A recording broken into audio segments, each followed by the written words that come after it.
podcasts you love. From people you trust. This is TWiT. Hi, this is Leo Laporte, and this is my Tech Guy podcast. This show originally aired on the Premier Networks on Saturday, May 15th, 2021. This is episode 1796. Enjoy. The Tech Guy podcast is brought to you by Hover. Whether you're a developer, photographer, or small business, Hover has something for you to expand your projects and get the visibility you want. Go to hover.com/twit to get 10% off your first purchase of any domain extension for the entire first year. And by Manscaped, the best in men's below-the-belt grooming. Smooth it out, fellas, with Manscaped. Get 20% off plus free shipping at manscaped.com/twit. And by Mint Mobile. Mint Mobile's secret sauce is that they're the first company to sell wireless service online only. To get your new wireless plan for just $15 a month and get the plan shipped to your door free, go to mintmobile.com/techguy. Well, hey, how are you today? Leo Laporte here, the Tech Guy. Yes. It's time to talk computers, the internet, home theater, digital photography, smartphones, smartwatches, all that jazz. 8888 Ask Leo. That's my phone number. 888-827-5536. Toll free from anywhere in the U.S. or Canada outside that area. Skype me. Shouldn't cost you anything either. 8888 Ask Leo. You're not putting gasoline in garbage bags, are you? And storing them for that would be foolish. Don't do it. People are doing it in the Southeast, I guess. Some people don't. Gosh, I just can only imagine what happens if that leaks. It's a driving bomb, a time bomb. All because of the ransomware attack on Colonial Pipeline, which, and this is, you watch mainstream media and they don't have a lot of experience with ransomware attacks. So they missed some of the points. One, the ransomware was not actually aimed at the pipeline operating equipment. It was aimed at the IT department. In excess of caution, Colonial shut down the ops. But paid the ransomware. They said they didn't, but they paid 75 Bitcoin. We're pretty sure of that. We can see the dark side wallet, the ransomware attacker's Bitcoin wallet, and we can see what came into it and from where. 75 Bitcoin on May 8th. Sometimes I've seen this happen with other attacks. The decrypting software that then gets sent to you by the bad guys is so slow that people restore from backup anyway. It's like, okay, never mind. Never mind. Then something weird happened. The DarkSide ransomware gang. This is a couple of other things. I've seen it said it's Russians. Yeah, it's probably Russians, but it's not Russian government. It's not political. It's just bad guys who happen to live in Russia. And it may not be Russians that did it because DarkSide is what we call, and this is a nasty development in the world of ransomware, ransomware as a service. So there's software as a service now has been around for a few years, and it's basically web-based software. So like Gmail is software as a service. It's an email program. It doesn't live on your computer. You get there with a browser. Ransomware as a service, the idea is these real hackers at the DarkSide ransomware gang, the real guys, have a website. You can even visit it with an ethics statement and everything. And they call them affiliates, the people, the script kiddies who don't have the skills probably to do what the DarkSide hackers did, but they just can use the software and then they aim it around. DarkSide says, we don't go after hospitals. We have an ethics statement. I think it's crazy. It's crazy. We don't go after infrastructure. And this was a mistake. But now, on the DarkSide blog, there's a post on the DarkSide blog. Yes, these guys have a blog. There's a post that says, a few hours ago, I'll do it in a Russian accent because I think they are Russian. We lost access to the public part of our infrastructure, namely blog. Blog in Russian is so good. Blog payment servers, CDN servers. So now these servers unavailable via SSH hosting panels are blocked. They also say that cryptocurrency funds were withdrawn from their payment server, which was hosting the ransomware payments. Yes, indeed, they were. So, interesting. It's not clear whether it could be that SEAL Team 6 found them and took them out. Not the guys, just the servers. I've seen people recommend this. Oh, we should just bomb them or get them. They're in Russia. You can't just send a SEAL team into Russia.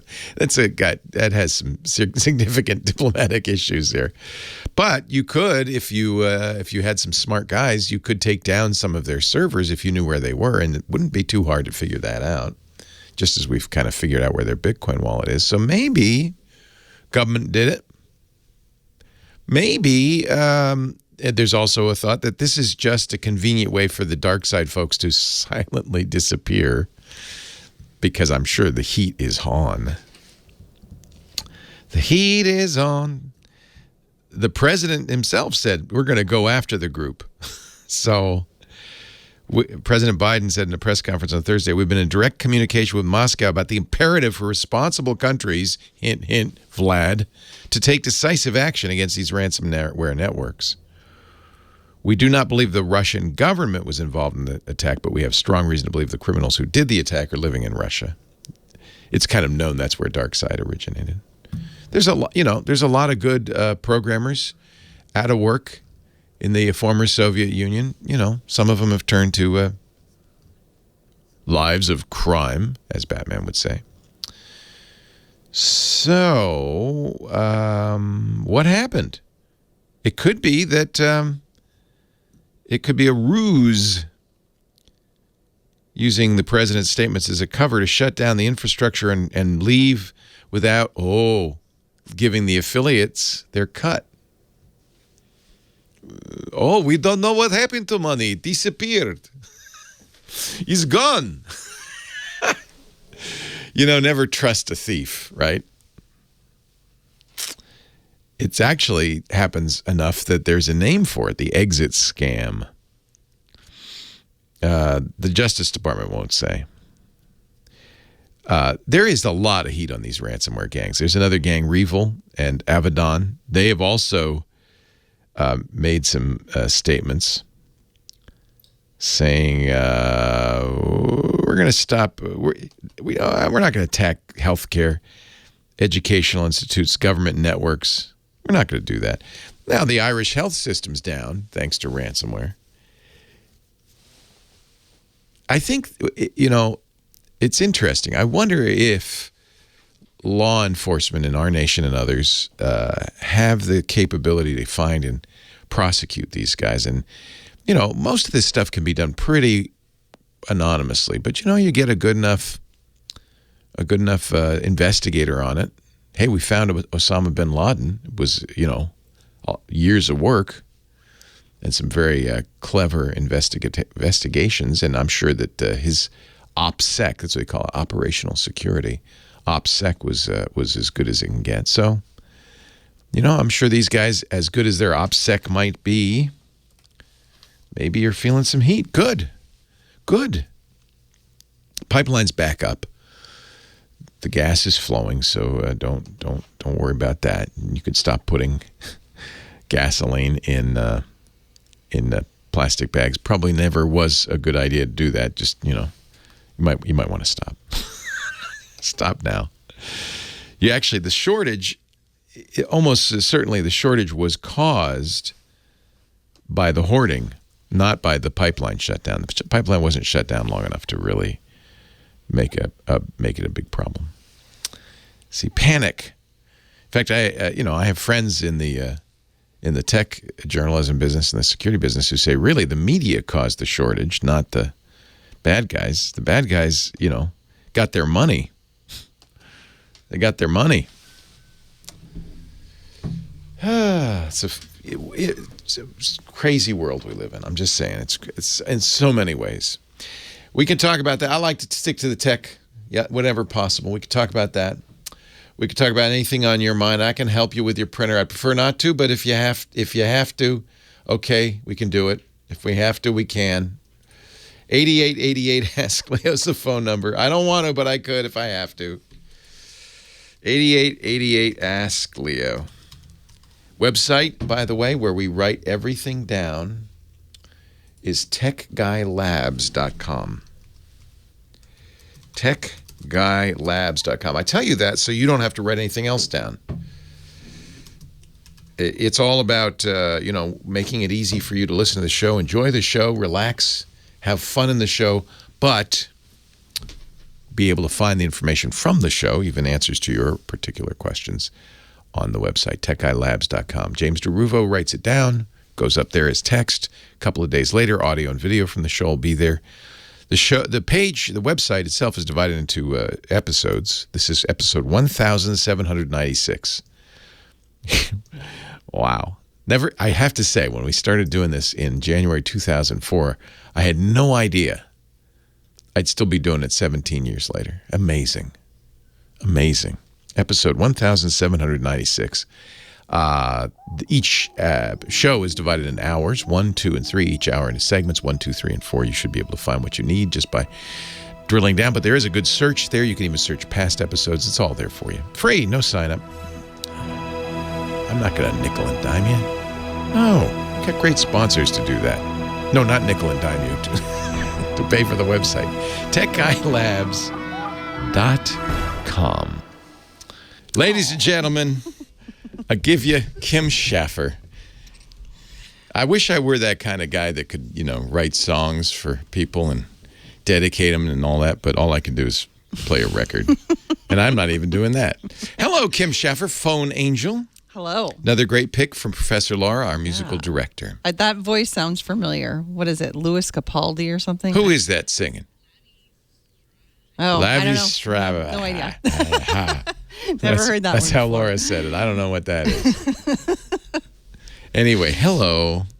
Happy May 15th. Yes. Gosh, almost all the way halfway through the year. How did that happen? The year's just We're fly almost by. halfway through 2021. Who should I talk to first? Well, let's go back to about 2001. Kirk needs help with his AOL. Don't laugh. That's mean. That's mean. Don't make me laugh either. Hello. Thank you, Kim. She was laughing, but I wasn't, Kirk. Hello, Kirk. Calling all the way from Phoenix, AZ. How are you? I'm fine, I guess. Uh-oh. What's the matter? This is a topic that I know you dislike even more than printer questions. People are starting to learn. No, I don't dislike them. They're just hard. So So you're on AOL Mail? Is that what you're using? I have AOL Mail, but yes. What I may want to do is raise this to a global topic about how to back up your emails, irrespective of I have AOL accounts, I have Gmail accounts. So have you been with AOL since it was AOL? I have Microsoft Outlook with a 13.9 gigabyte PST file on my. Holy moly! This is why I don't like Microsoft Outlook. 13.9 gigabytes. It used to be that they would stop at 2 and say you have to make a new one. Wow, you've got a giant. That's giant. That's everything. That's years and years of mail. It's the 2001, September 2001. Wow, that's nice. I have what AOL has done is they eliminated all of my 2020 emails. I have my 2019 and back.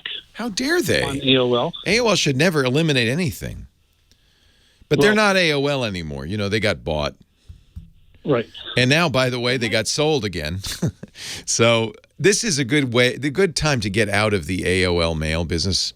So remember, AOL, America Online, you've got mail. It sounds like you had mail back in the you got mail days.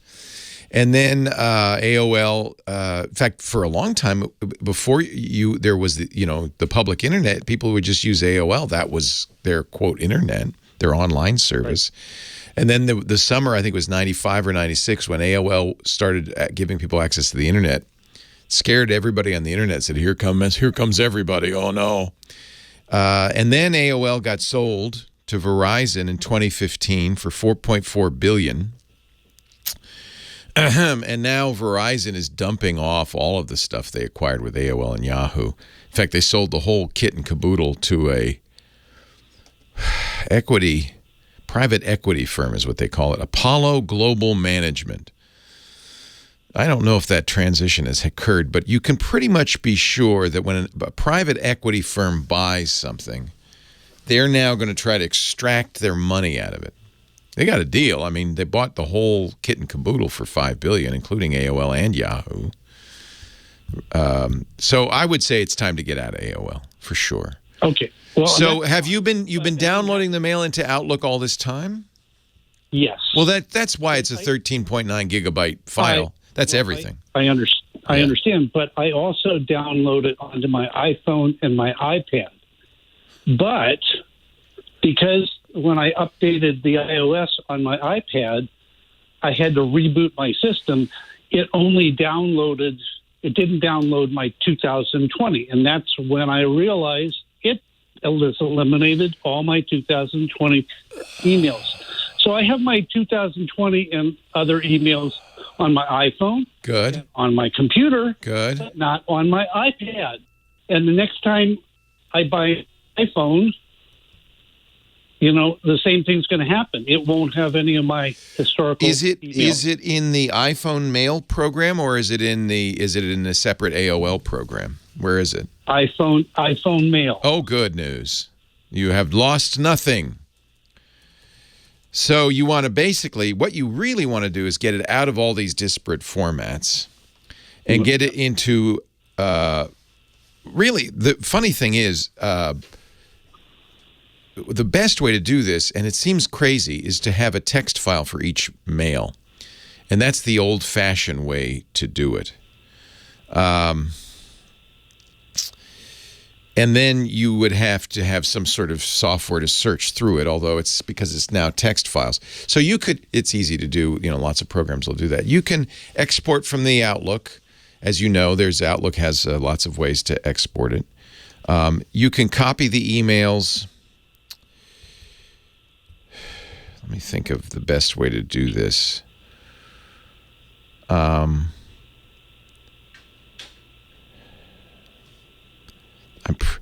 There are a number of ways to. Are you you're on a PC? Obviously, right? Yes. Yeah. Yes. Windows 10. Yeah. There's a number of ways to do this. You could, of course, have it go from your iPhone to your iCloud account, and then. But what you want to do is mix it all together, right? Yeah. I mean, all of my accounts. All the emails are on Outlook on my computer in this great big gigantic. Oh, even the 2020 emails? No. Yes, even the 2020 Oh, okay. emails. Hey, I got to take a break. Hold on. Scott Wilkinson's coming up. Hang on the line. We'll talk off the air. Leo Laporte, the tech guy. So that's good news. So you have one place where everything is. I thought you were saying that the 2020 emails were in that Outlook. They're not in AOL on the AOL site, but they are on my phone on my phone, which is the iOS, because they were downloaded before the files were eliminated off of AOL. Yeah, and they are on my computer. Okay, good. So you're golden. You have everything in that Outlook database right now. Absolutely. Yeah. And now's the time to get the hell away from AOL, because who knows what this Apollo Global Capital is going to do with it, but I bet you they strip it for parts. But you haven't lost a thing. Thank goodness you were doing this all along, because AOL deleted it. I've got 5 copies of that all over the place. Good. And I keep making copies every month. It is time to get it out of that hairball, though. That is a giant file. I know. And it scares the heck out of me that it's that big. So open it up in Outlook. Me too. Yeah, and start exporting it. The best way to be export would be into Mbox files. That is the open source standard file, and it's a text-based file for emails. So you can convert all of that email into an Mbox format. Is that an HTML format? It's not. It's not even that. It's text. It will save HTML formatting, but it'll save it as text. The reason it's tools, message, save, export messages, and you'll be able to export it in a variety. And you can do it in a lot of different formats, of course. But the reason I like Mbox is because you can read it with a text editor. You can read it with Notepad if you want. The problem is you can't do that with that PST file. You can only read it with Outlook. And if anything happens to that PST file, which it will because it's so damn big, you're going to be out of luck. So I'm glad you have multiple copies. And now's the time, and it'll take a while because it's so big. But you want to, basically, you're going to export it into each email will be a separate file with it. It'll be named by the date or something.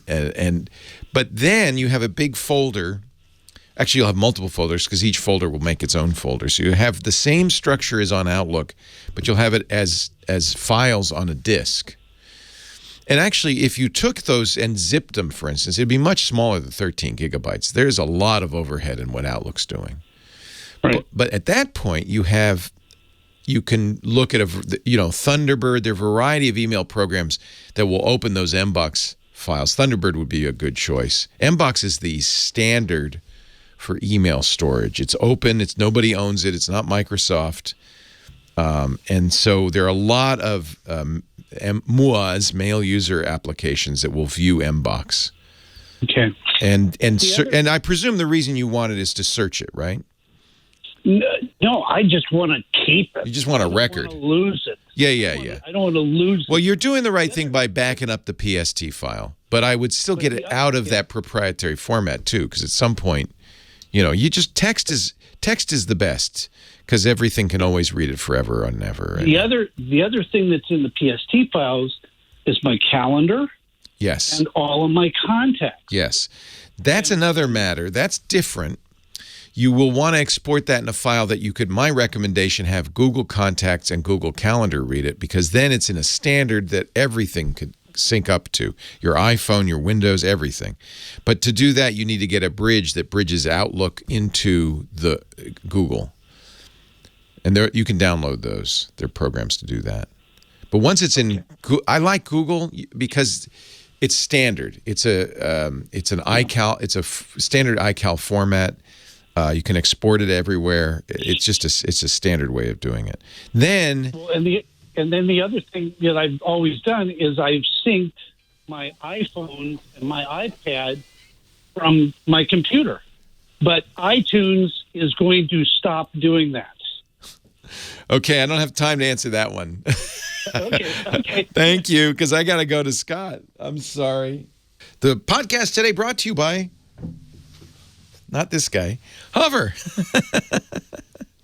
Our show today brought to you by Hover. It's time to get yourself a custom domain name, whether it's for email, for your blog, for your portfolio, for your online store, even just a more memorable redirect to your LinkedIn page. I was just looking at all the domains I've purchased on Hover. Of course, my kids' names, my name, my ham radio sign, W6TWT. I've got a whole bunch, dozens and dozens, because Hover makes it easy to register domain names. It's very affordable. And if it's time to get some email, you really shouldn't be at AOL.com. Hint, hint. Wouldn't it be nice to be, yourname.com? Hover is fantastic for that. It's the best domain names and email addresses money can buy at a very fair price. Hundreds of them. I have leo.pizza, twit.show. I have so many. I'm just looking at some of these I'm probably never going to use, but it's fun and it's affordable and it's easy. And if you want to set up email, I tell you what, if you're a business and you are still getting your email at something like gmail.com, you really need to have a domain name that has your business name. And it's so easy to do at hover.com. You can add as many mailboxes to your domain as you need. When your domain renews, automatically your mailboxes will too. The prices are great, easy to set up, and they have webmail, yes, but you can also use any email app to access it.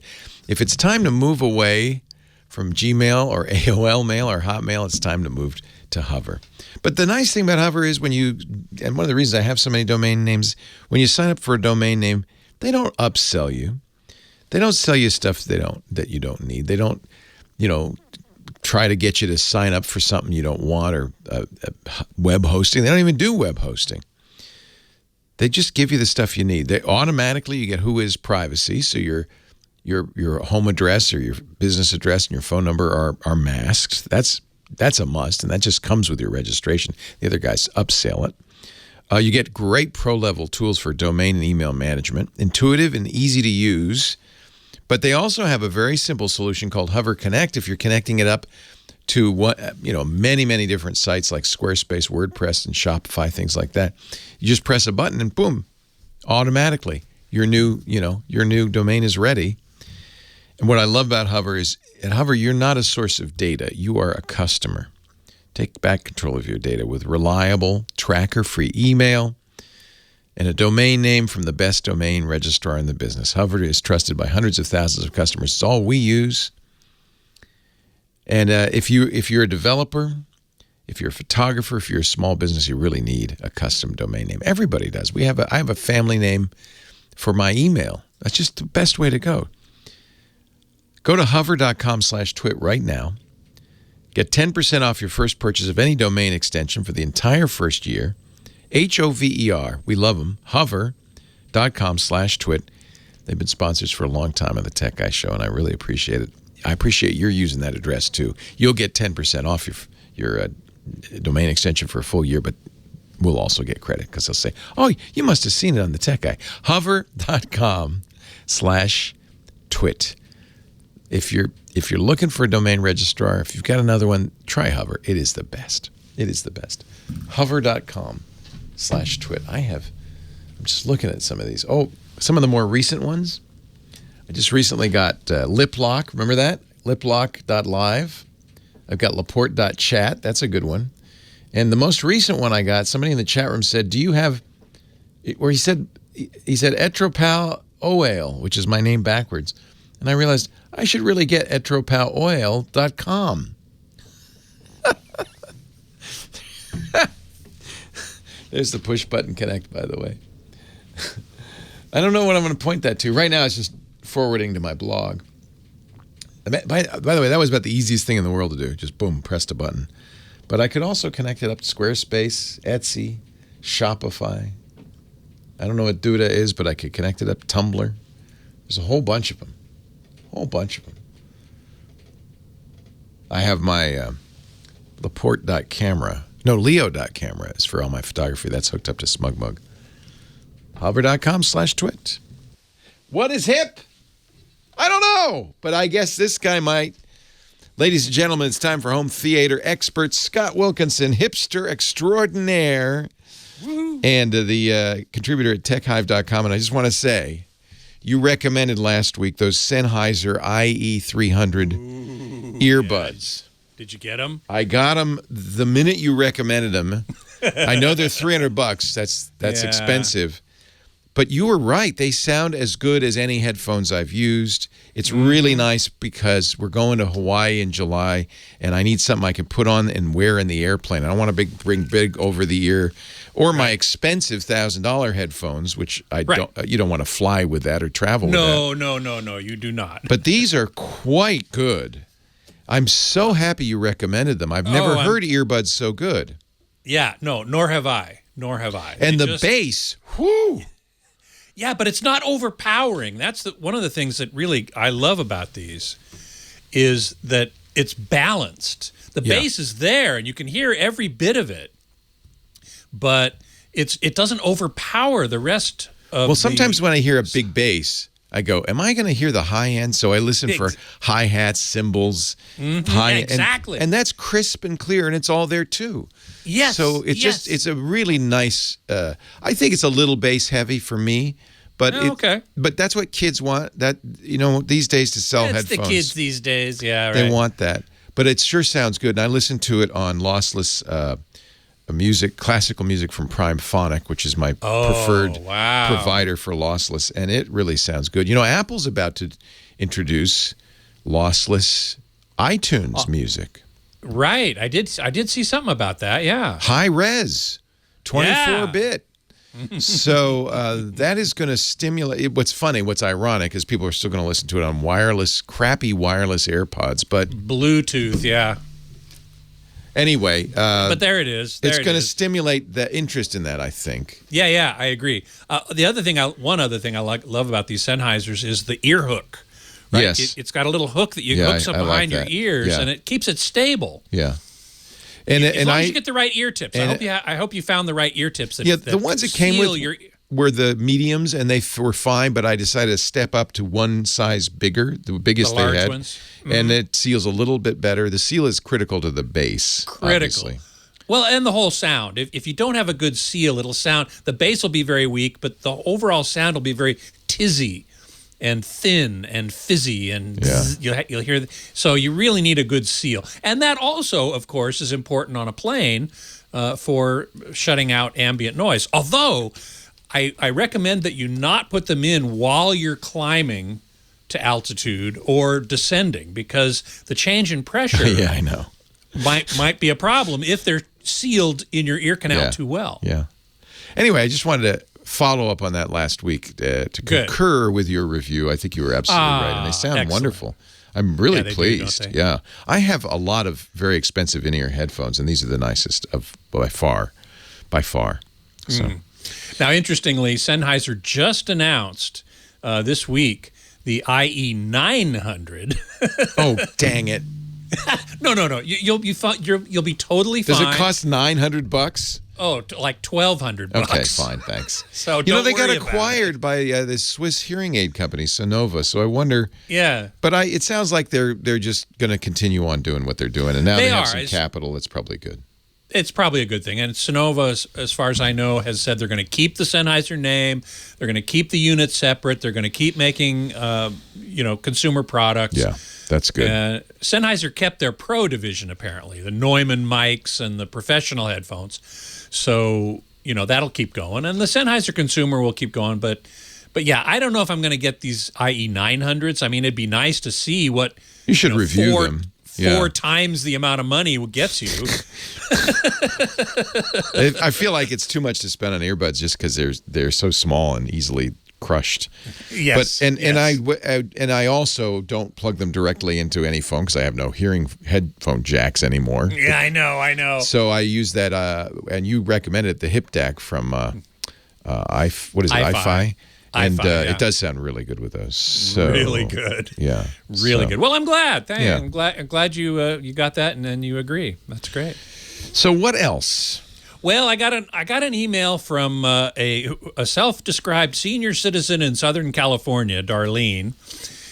She's got a 37. She says a 37 to 40-inch wall-mounted Panasonic TV. I guess she doesn't quite know. Works just fine, but it's 8 years old, so she's wondering if she should upgrade. And I'm saying, yeah, an 8-year-old TV, that's probably a good time to upgrade. And she was thinking about an LCD from Costco, very inexpensive, like $300, or should she get an LG OLED for like $1,300? LG OLED. OLED. I'm a fan. I am too. Yeah. I am too. That's my absolutely first recommendation. Of course, it's $1,000 more. But she said also that a local TV repairman told her that an OLED's frequently the screens get fried, and he's had to repair many of them. And so he suggests a Samsung Neo QLED, which is a form of LCD TV. And she says, so what's your opinion? What should I get? Well, I disagree with this TV. Oh, the TV repairman's got experience, and maybe he has repaired a bunch of them. But TV repairman? Wait a minute. Hold on. Is he working with the milkman and the Western Union telegram delivery boy? What is the TV repairman up to these days? You remember that commercial years and years ago? The Maytag repairman, yeah. Well, the TV repairman, I think it was played by Doodles Weaver. Doodles Weaver, okay. And he would be a TV repairman, and you'd see this big giant piece of furniture TV that he would be repairing. Nowadays, of course, you don't have that. So this was a little suspicious right off the top. But I will have to say, because there isn't much you can repair on a TV, is why. That's correct. I'm saying that. That's correct. It's like saying I'm a computer repairman. I don't think there's a lot of business there. Right. So OLED, I always recommend OLED first if you can afford it. It is the best picture quality. It doesn't involve Band-Aids to make the picture look better, which LCD always does. Yeah. You know, you've got local dimming in the backlight, and you've got all kinds of things, filters and so on, that try to make it look better. But OLED looks fantastic out of the gate. Right from the start, the technology itself is superior. So, and it doesn't fail that often. I think this guy, whoever she was talking to, was exaggerating, at least. Because I've had an OLED for years, and it hasn't been a problem, and nobody else I know has had a big problem with OLED. Yeah. You should be careful, but I think they've solved a lot of these problems. Well, there is a potential for image retention. Like if you watch TV all day on a news channel and that bug never moves, along the bottom, or you're playing games. I'm really careful with my OLED gaming monitor not to leave the game up. I make sure it turns itself off. Exactly. Yeah. You do little things like that, you're totally fine. Totally fine. Yeah, I have had my LG that you recommended 5 years now, I think. And no burn-in. No, absolutely not. No problem. I have one permanently lit green pixel. That's it. Well, that does happen occasionally. It's how I know the TV's on, to be honest with you. I don't mind it so much. Because I know, and once there's something on the screen, you don't notice it. But you don't notice it. Yeah, it's just one pixel. Now, I happened to look up the Neo QLED from Samsung, and it's about the same price as the OLED. The LG OLED. So don't be fooled by this Q thing. It's not an O, it's a Q. It's still an LCD TV. That's right. Yeah. That's exactly right. Yeah. Scott Wilkinson, he's the home theater geek, our guru. That's why he wears a toga. He is okay, your secret's out. Contributor at techhive.com. And don't forget, he and Joanna's beautiful song about the end of quarantine. It's even more poignant these days now that we are starting to emerge. It's up on YouTube. Thank you, Scott. Leo Laporte. Thank you. The Tech Guy.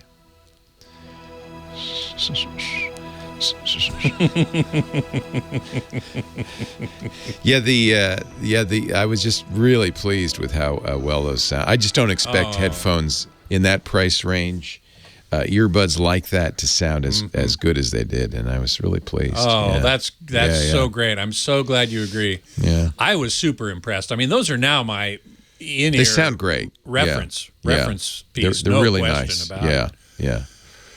So. Yeah, you pair those with a hip DAC and you take that on the plane. That's why I got it for the trip. Wait till you're at altitude, I would say. Yeah. And then stick them in there, and it's the best way to sleep, as far as I'm concerned. Is just to have good headphones that seal, so you don't hear the baby crying in the seat behind you, and listen to some nice music, and it just I go out. So it's really nice. So how long are you going to be in Hawaii? Just a week. It's Michael's graduation present. He's a senior, and so he's graduating. Sounds great. Yeah, sounds great. Fun. Your first plane trip in a while, I'll bet. First since March 2020. So it's exciting. We're going to be in Boston probably in November. Oh, exciting! For Joanna's mother's 96th birthday. Isn't it nice that you can go to that? That's great. Yeah, we were going to go to 95, of course, last year, but couldn't do it. I'm glad you could do that. Yeah, we're going to Oaxaca for Halloween, so that'll be fun. Oh, man, that'll be awesome. I know, I can't wait. Yeah. Oh, man. Yeah. We're actually going to be in Santa Cruz in July, going to a reunion of a music group that I was in college, so we're going to drive up for that, but that'll be fun. How fun. Yeah. It's all yours. I'm going to let you have it. Thank you very much. Hey, everybody. So nice to see you all. Thanks, Loquacious. Always great to see you.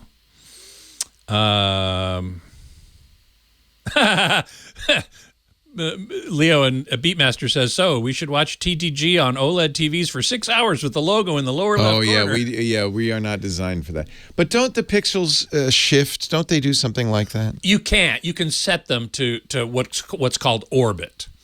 So they you shift. have to turn that on. Well, it's usually on by default, I think, but it's worth checking. It will in the menu. But I normally I think it's on by default. And the pixels shift by 1 pixel. You never see it, but they shift every once in a while. Mike Heiss is asking if I'm going to Cedia, and the answer is probably not. I'm not quite ready to get on a plane then. It's probably no big deal between then and November, but it's also just before Rosh Hashanah, and I've got Rosh Hashanah to do. So... and Kol Nidra, which we're not yet sure whether it's going to be online or in person. Probably online at this point is what we're planning. So I'm going to be deeply involved in that, and that, racing off to Indianapolis for Cedia, I think probably not, sadly. Jim 4, what kind of headphone again did we recommend? It's the Sennheiser IE300. It's an in-ear monitor, an in-ear headphone that obviously goes in your ear. And it's wired. It's not wireless. Yeah, tell people that. And no microphone. No microphone. You can't make phone calls with it. You don't make phone calls. Just for listening to music. That's right. Yeah. Exactly so. No microphone, no wireless, high-quality sound, really high-quality sound. So I was reading the output, though. I was reading the review at Headphones.com, and they said they agreed with what I thought, which was the bass was a little. They call it a V-shaped sound, where the high end and the bass are a little. But he said it's still mid-range, it's still well balanced. But they thought that maybe the Moondrop Blessing 2 had a flatter profile. Have you listened to those at all? No, I haven't. Yeah. Moondrop Blessing. They're the same price. 2. Yeah, they're very similar. Wow. I'm amazed. I didn't think you could get drivers that sounded. Oh, I gotta go. Okay. Stick around? Yeah, you bet. Leo Laporte, the tech guy, 8888. Ask Leo the phone number. I'm gonna bring Kirk. Are you still there, Kirk? I'm gonna bring him back just for a sec from Phoenix, because I am. Yeah. So this is, you have another problem with your iTunes music being stored on your iPad as well, and you wanted to get it off of that. This is really I don't have a problem with the music. Oh, it's that I always sync my calendar and my calendar and my contact. Oh, I see. Using the built-in syncing. Using. So Apple wants you to use iCloud for calendar and address book, and then you wouldn't have to sync it using a cable to a computer. So this is generally a problem. The problem is, to be clear, proprietary formats, and I don't like them. I don't want them. I want to get rid of them. And the reason Apple does it is it's lock-in. They want to lock you in to their ecosystem. They want to lock you into iCloud. It used to be, you could. Now the good news is, if you turn on syncing on your iPhone or your iPad, if you said you have a Gmail account, that's good. You can turn on syncing to your Google account, and your address book and your will immediately go to contacts.google.com. May already be doing that. And your calendar will go to calendar.google.com, where they can be viewed. Now that is proprietary also. It's Google in a sense, although Google stores these in a very standard format, vCard for the address book and iCal, not to be confused with Apple's iCalendar. The iCal format is a standard format for calendars, and so they can be exported elsewhere. Getting it into Google is the first step, because every calendar and address book program in the world Every single one will work with it. So it is kind of the translator. It's the in-between that lets you, the piping that lets you take it out of Apple and put it somewhere else. So if you go and look at your Google account, you may have already set that up on iOS. You'll see that when in your Google account, there are a bunch of checkboxes for mail. That's what you wanted with Gmail, but you'll also see calendar, contacts, other data, notes, things like that. Turn on calendar and contacts. That's going to send it up to Google. It's going to sync. Do check to make sure you don't have a lot of duplicates or errors and stuff. But once you've got it into Google, now you can export it from Google, if you wish, into a text file, which you can then open somewhere else. You can there's all sorts of things you can do with it. Google is much more flexible with the data once you've got it stored in Google Calendar and Google Contacts. So that's generally my recommendation. And then when you get a new phone, you don't have to even worry because you do what you've already done with your existing phone. You log into your Google account and you turn on contacts and calendars and it all goes up. So I really don't like to see lock into a proprietary format. That's what happened with your Outlook mail. It's in this PST file. You couldn't open that with anything else and look at it. It's what we call a binary blob that has two disadvantages. One, it makes it fragile. If it's just binary, it's easy to any error in that can cause it to be unreadable. And anybody who's used Outlook for any length of time knows that because it happens. Outlook has a whole big process to rebuild the PST files. And for a long time, Outlook wouldn't let them get bigger than 2 gigabytes, things like that. I'm surprised you have one that big. So that's problem number one. Problem number two is proprietary. Only Outlook can read it. So what you want to do is get it out of, you want to get all your stuff out of these proprietary company-owned formats into a standard format that everything can read. And then back that up. Because then you're golden. You've got that backed up. You can do whatever you want. I understand why people fall for this. It's convenient. It's convenient right up until you want to move around or do something else or it breaks. Then it's not so convenient. So, this is Apple's whole pitch. Live in the warm, soothing bath of Apple services and products, and life will be wonderful. Until it's not. Until you want to get an Android phone or whatever. You're already using Windows. You're already kind of violating Apple's fundamental precept. All Apple, all the time. That's what they want. And yes, everything works better when it's that way. But no, it's not a great idea because, well, we don't want a monoculture for one thing, and we don't want to be locked in. Dennis is on the line from Marina Del Rey. Hello, Dennis.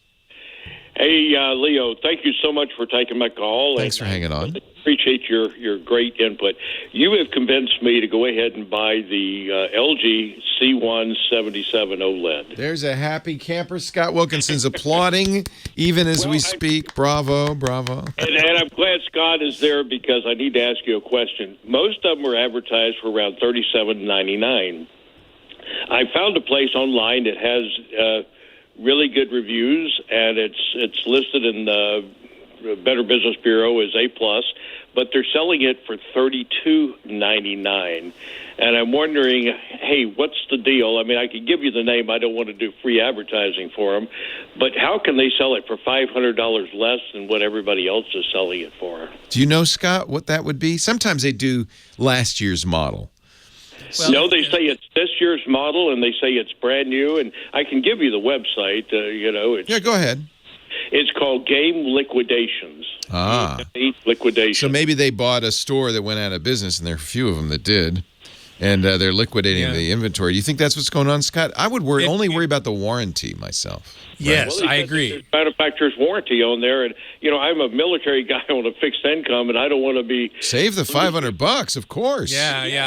I agree. As long as you got the manufacturer warranty, and it could be damaged shipping box, or it could also be opened. They're not allowed to sell as new anything that's ever been opened, even if it was not turned on. Correct. Okay. And that does reduce the price immediately. The thing you're caring about is warranty and service and support. So if it comes and the screen is broken, can you go to this guy and say, hey, give me a new one? That's the question. And if you say the reviews are good and I'm sure those reviews address that, then I think it's probably all right. Remember, though, sometimes companies do some stuffing of the reviews, so that you want to you want to look and kind of see if they pass the sniff test. And you can always tell if the reviews are stuffed. They're too glowing. Look for any negative. Look at the negative reviews. Now, remember, those can also come from competitors. So, yes, right.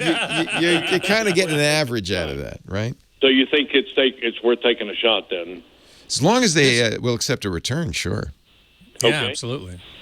All right. Well, good enough. Thank you, guys. Yeah, save the money. Really appreciate There's it. a huge, and Scott, you back me up on this, but there's a huge variation in prices. We see it all the time. Oh yeah. It comes from a number of things. I mean, manufacturers might give it one particular retailer, an advantage because they do so much business with them that they'll give them a break on their price, and so they can pass that on to the consumer. Yeah, and it also could be that they're not going to take as big a profit because there is a big markup. Well, in TVs there isn't really a big markup. $500 means that they're getting some sort of deal. They're getting some sort of spiff. Yeah. Probably. Thank you. Or it's yeah. No ors. Time is up. All right. Thank you, Scott. I'm glad we could help you save that money, Dennis, and thank you for your service. Leo Laporte, the tech guy.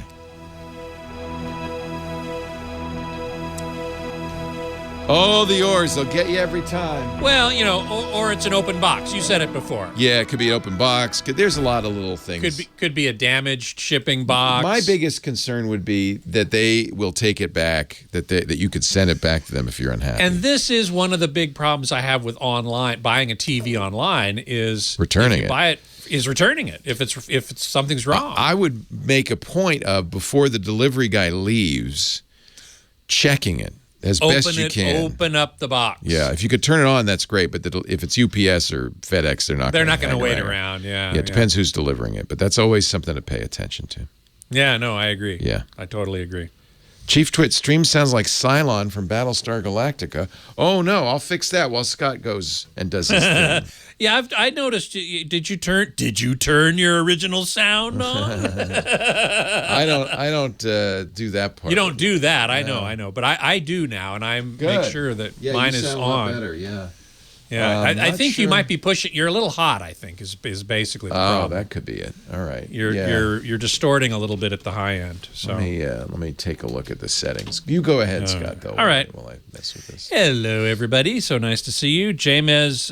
It was asking about headphones and hearing aids, and he asked. His original question was: are in-ear headphones a non-starter for users with moderate age-related hearing loss versus over-ear cans while wearing hearing aids? And my answer was, well, over-ears don't work very well with the type of hearing aid that sits behind your ear.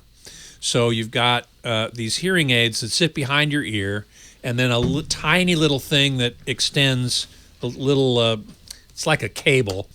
It is a cable that extends down into a tiny little speaker that then goes into your ear. Now, an over-ear headphone, except if it's really, really big, is not going to work in that case partly because the microphone for the hearing aid is in this piece that's sitting behind your ear. So that over-ear isn't really going to work. But if you have a completely in-ear hearing aid, what's called an occluding hearing aid, which basically occludes or seals your ear canal, and the only thing you hear is coming from its microphone, depending on how big it is and how far it sticks out, which probably isn't very far, you might be able to wear over-ear headphones. But certainly, in either case, you wouldn't be able to wear in-ear headphones. Now, somebody else in the chat room earlier today asked me about what I had talked about some weeks ago from a company called Jacoti, which is a company that is involved in hearing health and hearing protection, but also hearing compensation for loss. And they are currently working with Qualcomm to install their technology into Qualcomm chips that then go into earbuds, wireless earbuds, and that can then compensate for hearing loss. And I don't know of any manufacturers that I don't know which manufacturers are going to implement this. I don't know of any that have yet. I don't think they have. But that is something to look forward to. And then you could use earbuds as hearing aids. And I just saw, it was just this week that I saw a notice about a company, the first company to make that was FD, Food and Drug Administration, FDA, approved hearing devices that don't require a prescription. Let me see if I can find it in my email real quick. Doesn't look like I can. Yeah, I'll try and find it for next week. But I just remember seeing that, and now I can't remember what it was exactly. But it was the first one that was FDA approved as a hearing aid without a prescription. Now, Dr. Mom might very well chide me that FDA approval doesn't mean much, and that may be true. I don't really know. They were making kind of a big deal about it. James says, I use on-ears now with and without my hearing aids and notice only slight improvement with the hearing aids. Well, I'd have to know more about it. You use on-ears or over-ears? Now, there's three types of headphones. There's in-ear, on-ear, which sits on top of your ear, and over-ear, which has an ear pad that goes around the ear and actually touches the sides of your head, and your ears are inside. Now, you say on-ears. I can't imagine how those would work very well with either kind of hearing aid. Over-ears would probably work okay with in-ear hearing aids, but not behind-the-ear hearing aids. I'm not quite sure. Let's see. Hey, Mike B says, I haven't had sync issues since Zoom. Yay! Beatmaster, I have not yet watched Sound of Metal. This is I forget which streaming service it's on. Is it Amazon? I think it's Amazon, but I'm not 100% sure. Of a metal drummer, a metal rock drummer who starts experiencing hearing loss. And it's a movie I want to see, but I just haven't gotten around to it yet. Yes, Dr. Mom agrees with me. And there's a difference between FDA approved and FDA certified, Dr. Mom, yes. And I believe these were actually FDA approved, and I think that's more important than certified. Am I correct about that? Make sure I know that correctly, because I want to make sure that's right. Let's see. The tooth phone Kilotech will be all the rage. James says on top of the ear. Okay, so you've got hearing aids that go on top of the ear or behind the ear flap or pinna.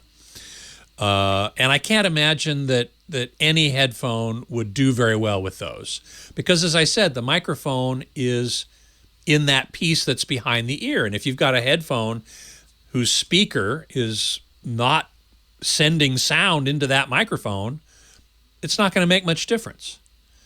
So I would suggest in your case that you, I hope you're tuned in next week. I will find this FDA approved, and Dr. Mom says FDA approved is the highest level. It means the device does what it says it does, not just that it won't harm you, which is good. I'm pretty sure it said FDA approved, and it piqued my interest, but I'll have to go dig through my emails for it because if I can find that, I will mention it next week, because that I think would be the best thing for you. Let's see, am I about done? You're about done. I'm about done. Thank you, sir. My pleasure. Have See a you wonderful, next week. wonderful week. Thanks, you too.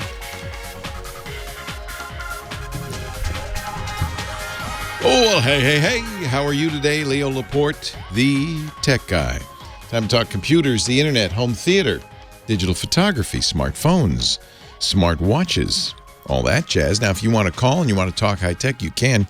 8888 Ask Leo is the phone number. 888-827-5536. That's toll free from anywhere in the U.S. or Canada. Outside that area, you can still call, but you got to use Skype or something like that. 8888 Ask Leo. Jerry in San Diego's next. Hello, Jerry. Hey, Leo. Welcome. How you doing, Leo? I'm great. I'm great. How are you? Oh man, I look forward to calling you, brother. It's always good to talk to you, Jerry. Joey, I mean, why did I say Jerry? Joey, I know it's you. Now, as soon as I heard that, I said, oh, that's not Jerry, that's Joey. Uh-oh. You say, how you doing? I say, how you doing? There you go, sir. What's up? Hey, when you started the show, you was talking about you having a problem with your DMV. You didn't get your license plates. Yeah. That was you're listening to the stream. That wasn't on the radio. That was just me fumphing around in the studio. But yes. I could help you out with that because I'm an auto registration service agent. Oh, nice. I digress. So, I bought a new car. You probably heard me talk about it 100 times. Sure. Bought it in February, Valentine's Day. That's how I remember it. They say it was delivered to our offices here on March 2nd, but I've been searching high and low. Can't find them, so I guess I'll go back to the dealer. And, the dealer does it for you, but I guess it got it's out of the dealer's hands now, though. It's out of his hands now. It's out of his hands now? I need you, Joey. Mm-hmm. Send me an email, leo@leoville.com. And that DMV the post office must have lost it. Probably. And I can send it. I can send it. Unlike the you also mentioned this earlier too, but I could send it FedEx so we can get a tracking number and all that good stuff. Oh, Joey, this is good to know. Do you work for AAA or do you work on your own? Or I do what they do, Leo, but I'm an independent guy. Is this so? Is your business? This is my business. Yeah. So how do you drum up business? Google ads. Oh, interesting. I'm old. I'm kind of older, so the social media. But that's what you need to do. I don't. So if you buy a car from a dealer, they do it, right? But yeah. So are there people? So it's like a private transactions and things like that. Mm-hmm. Got it. Interesting. Certified with the state and all that stuff. Got to get insurance and. Nice. Yeah. It's too bad you're in San Diego. Hey. No, just because I'm up here in Northern California. If I were in San Diego, I'd be sure to be a customer. Oh, no, I can service all California, though. Oh, okay. So what can I do for you, Joey? I've got a quick question, Leo. I know I'm hoping you can lead me in the right place. I'm a Linux guy, I put up a machine with Linux, but I've never been able to do good with the secrets of Linux because I know there's a lot of servers and there's a lot of places you can get software. Linux is its own world. And I was just wondering if you could give me some places where you could learn not how to use Linux, but, the secrets or where stuff is at, on the. Oh, boy, that's a big topic. It's like saying, how do I learn Windows or Mac OS? Linux is the third operating system. Have you tried it at all? Oh, yeah, I've got that. You always recommend, was it POS? Oh, Pop OS, yeah. So you're using that. Yeah. And of course, it's not Windows, so are you a little at sea when you boot it up? You go, now what do I do? That kind of thing? Or No, not really. I am kind of familiar with it, Leo, but, You just want to know more. I want to know more, and, I'll run away from Linux in a heartbeat, too, because as you well know, it's very, you got to get on the boards and, Well, that's my first suggestion. There are books and so forth, and, I want to know, though. Yeah, it's actually a really good question, and it's an interesting puzzle for something like this. Generally, it is through communities that you learn, and so the first place I'd start with, do you ever use Reddit? I do. Do you have a link on there that you recommend? Yeah, the subreddit is called the Linux subreddit. It's reddit.com/r/Linux. And that's a great place to start. And then if you're using Pop OS, as you are, there's a Pop OS subreddit as well that is dedicated to people who use Pop OS. In fact, pretty much every different version of Linux is represented with a subreddit on Reddit. And I find Reddit to be a really nice community for this kind of thing. So I would, if you use Reddit, follow the Pop OS and the Linux subreddit. The Pop OS subreddit is pop_OS, POP_OS. So /r/Linux/r/pop_OS for sure. Discord has various, if you like chat, the thing about Reddit, it's more like a forum where you post a question, somebody posts an answer, then more people post an answer, that kind of thing. It's discussion threads. But if you like to go back and forth with one-on-one, Discord is another thing to go. And there is a Linux Discord. There's also a Pop OS Discord. So I would take. What do you mean Discord? What do you mean Discord, Leo? Now we're going to get you into the modern world here, Joey.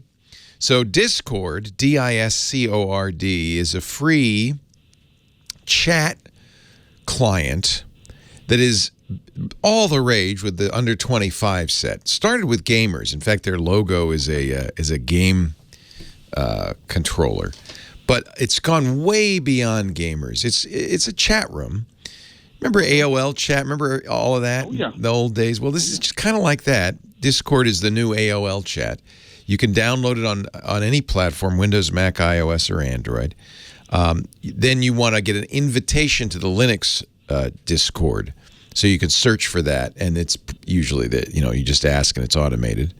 And then I would recommend that. That's where we're doing our Club TWiT stuff. We started doing a paid version of our podcasts. Hey, Leo, could I make a suggestion too? That was one other thing I wanted to do too. Yes, sir. Could you? I know you kind of walked away from it, but the yearly subscription, I really think you should do that. Well, it's not up to me. It's up to my boss, a.k.a. my wife, Lisa. But the reason we don't do it right now is because we just want to make it month to month, because it turns out the number one support issue with these kinds of, paid podcasts and paid blogs and all that is listeners or readers switching from month to year and year to month, or canceling and all that. We figure if it's month to month, it's $7. It's not really expensive. It's month to month. You can cancel any time and you're done. You don't have to worry about waiting to the end of the year or anything like that. And so we just thought it'd be a lot simpler just to do that. Hey, Leo, I'm really excited about this Apple and hi-fi music thing. I've been waiting on. Oh, I know. I am too. Long time. I don't like how MP3s or even high-res AACs are still lower quality than a CD. I want CD quality, and that's basically what Apple's going to be offering. Apparently, though, we've seen now some code from the Android version of Apple's music app, and it looks like Apple's going to offer 2 tiers of streaming, which I think is kind of interesting. They're going to have, CD quality, but it looks like they might also have even higher quality, kind of what people call sometimes high-res music. So that's going to be very, very interesting. There are some services now that do that, but I think now this hasn't been announced. The only reason we know about it is because people have seen the code in various versions of beta versions of the next iOS. And now we've seen the code in Apple's Android beta of its Android app for Apple Music, and it looks like they say lossless streaming will consume more data. Blah blah blah. It'll take up bigger file sizes. Blah blah blah. It's in there. It doesn't say all the details, but it looks like there will be 2 choices, both based on Apple's lossless codec. And I should probably explain what lossless even means. When you listen to most music these days, MP3 or AAC, whether you're downloading or streaming it, it's a lossy compression. They take bits of the sound off. This goes way back to an insight by scientists, actually a guy named Carl Brandenburg at the Fraunhofer Institute had this insight that there's something interesting about the human ear. When you're listening to one frequency of sound, other frequencies are masked out. You hear the main one, but you don't hear some other related frequencies. And that insight said, well, if you're only hearing the main frequency, we could probably eliminate the data for those other frequencies. And that's how MP3 was invented. It's called lossy because there is no data for those other frequencies. And it actually does impact the quality of music, just slightly. And if you know what to look for, you can hear it. The bigger the bit rate, the higher the quality MP3 or MP3 successor, also from Fraunhofer, is AAC, and that's what Apple uses. The higher the bit rate, the closer it is to the original, but it's still not lossless. It's still not every bit that's on the CD.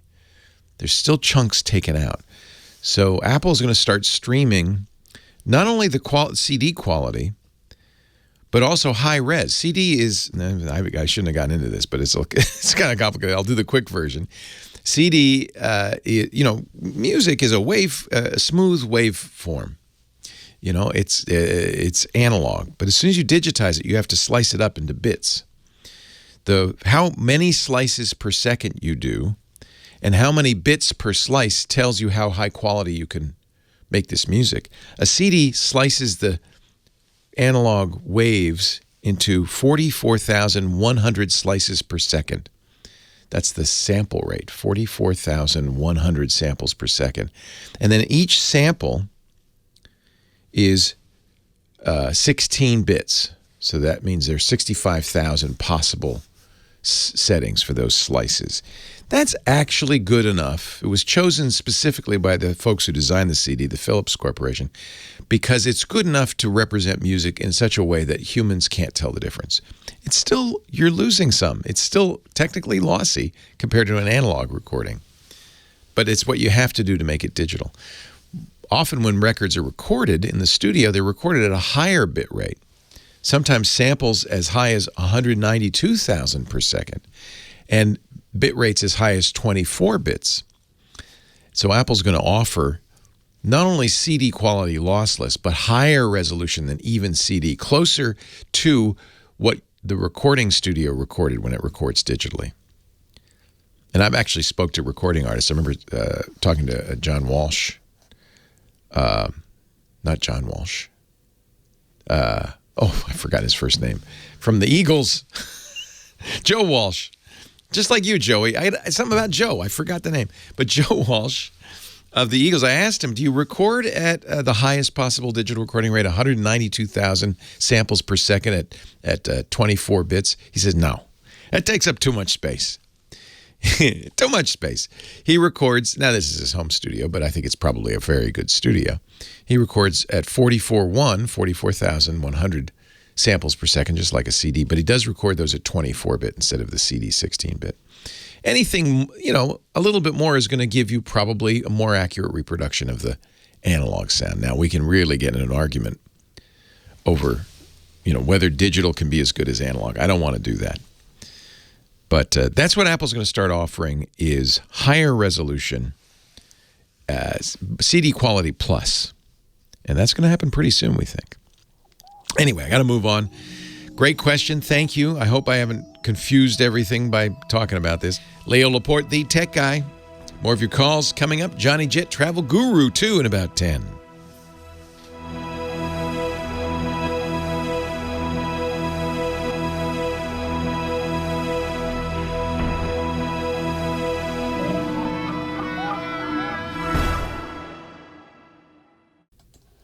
You know me, I'll try to answer anything. Like, for instance, people ask me, they say, Leo, how are you so well-groomed? And I say, why, thank you, Manscaped. Our show today brought to you by Manscaped, the kings of below-the-belt grooming. The go-to for men's below-the-waist grooming products. And there is a new product alert from Manscaped. I've showed you the lawnmower before. This is their electric clippers, but look at this. This is brand new, the Ultra Smooth package. A specialized grooming kit for, what do they say in French? La zone d'entrejambe, the area between the legs. I think that's French. Or as they say in Spanish, exfoliante suave para la ingle. Okay, I'll take your word for it. This is awesome. It's a specialized shaving kit to help you buff, protect, and smooth your most sensitive areas. Whoops, let's not open it upside down. I'm talking about their new crop shaver, crop exfoliator, and crop gel. Time to crop that bush of yours. Get right to the roots with the discount just for you. 20% off plus free shipping. Manscaped.com/twit. From the legends who introduced the electric hair trimmer for down there, we now have the razor and set. Sometimes you really want the smoothest shave. And notice how the razor is designed for those intimate areas. It's small but wide, so easy to hold. And look at the 2 glide strips. Men, you no longer have to borrow your lady's razor for that extra precise trim. No more ingrown hairs or cuts or hard-to-reach places. It's a 3-step kit to give your package just what it needs. The crop exfoliator, the crop gel, and they all smell so good. Vegan, cruelty-free, sulfate-free products, so you know your manhood's in good hands with Manscaped. Get up close and personal with the best tools for the job. The Ultra Smooth Package, there it is, from Manscaped. And what a deal we got for you. 20% off plus free shipping. Manscaped.com/twit. 20% off plus free shipping at manscaped.com/twit. Smooth it out, fellas. Your La Engle will thank you. Your zone d'entrejambe will thank you. Leo Laporte, the tech guy. 8888. Ask Leo. Look who's on the line. Also from San Diego, just down the road from Joey. It's Dr. Mom. Hey, Leo. Hi, Dr. Mom. She is our Amazon Echo guru. And, of course, my personal physician in the chat room. Hello, Dr. Mom. Depends on who your insurance carrier is, actually. You probably don't take Kaiser, huh? Oh, I'll take anything. What's up? Just calling in. I got the 2nd generation of the Echo earbuds. Oh, okay. In my opinion, they're an improvement over the old ones. So this is Amazon's Bluetooth earbuds to compete with everybody else in the world. Right. But they have Amazon's Echo built in, which is kind of cool. Do you ever use that? Do you have to tap it? What do you do to? It's always listening for the whatever wake word you chose. It's whatever wake word you chose on. Oh, so it's always listening. Oh, that's interesting. Always listening. So as I'm walking the dog, my hands are full. I can use it to unlock the front gate at my house because I have electronic locks on so it. you can say, Echo, open the door. Yeah, that's cool. Exactly. That's really cool. And you like them? How's the sound quality? Sound quality is like any Bluetooth. A real audiophile is not going to be thrilled about it. Yeah. I tend to listen to Audible books most of the time. That's fine for books. Yeah. It's more than adequate. It's a big improvement over the 1st generation, though. Good. It's smaller. Yeah. It's lighter. Yeah. The case, I don't know, did you ever have an original pair? I did not. I have so many earbuds, I couldn't bear to buy yet another set of earbuds. So I leave it to you to review them for us. The case was a flat case. Oh, I remember that, yeah. Yeah. It's a magnetic click-in for the earbuds that you'd think it was in. It really wasn't. You'd close the case, the charging light would come on, and the next morning you'd find out your earbuds were dead because it didn't charge. That is a bad design. They fixed that? They changed it. The case is much more similar to what you see for the EarPods. Oh, good. The ones that Apple make. It drops in, it clicks in. It's an obvious connection that it's there, and it closes. You can also have an option for a case that has wireless charging if you want it. I really don't see a big reason for that. I mean, it's no big deal to plug in a micro USB. Oh, no, take it back. This is USB-C now. Hallelujah. A USB cord. Man, I hate it when I find something with a micro USB charger on it. I go, grr. Although on the bright side, I have plenty of micro USB cables lighting around. Ugh, those are awful. I have some mini USB cables around for some really old legacy. Oh, wow. Yeah. Yeah, I have a little filing system for all these old weird cables because otherwise you can't find them. Yeah. It went from a kind of a mediocre noise reduction to active noise reduction. Oh, okay. Which is much better. I haven't had a chance to try them on airplanes. I just got it this week, and I actually flew last week. Hey, congratulations. Where'd you go? My son graduated from college. Nice. Well, you have to go to that. Well, he actually graduated in 2020, and they didn't have the graduation. Right. But since that was the 200th anniversary of Indiana University. Oh, nice. He invited all the 2020 kids back to... So did he get to walk? He sure did. Oh, that's great. That's so important. I don't think Michael is going to get to walk at his high school graduation. It's unclear yet, but I don't think they're going to have. Well, maybe they are. They're doing a socially I guess they are. They're doing a socially distanced graduation, so they're doing it in small groups. So, This was the students were there, but the parents and stuff couldn't come in, but they streamed the event. So my husband and I sat in the hotel room and watched it. But you were there. Yeah. It's a different world we're coming out into. Oh, isn't it wonderful, though? Isn't it? Are you happy? It's great. I'm still going to keep wearing a mask. What concerns me is I have 2 grandchildren. And they're too young to get... I've never seen people without masks in public. I know. They aren't going to know what's going on. Who's this lady? Leo Laporte. Thank you, Dr. Mom. The tech guy. Johnny Jet coming up. That's a good point. They think people come with masks. Leo, I think there's going to be some serious socialization issues with a lot of these kids. Not your grandkids. They're too little, but I think the first graders, kindergartners, they missed a year. No, I got to tell you, my 1-year-old grandson doesn't wave bye-bye and hello to people because he doesn't see them. The pediatrician says, what's wrong with him?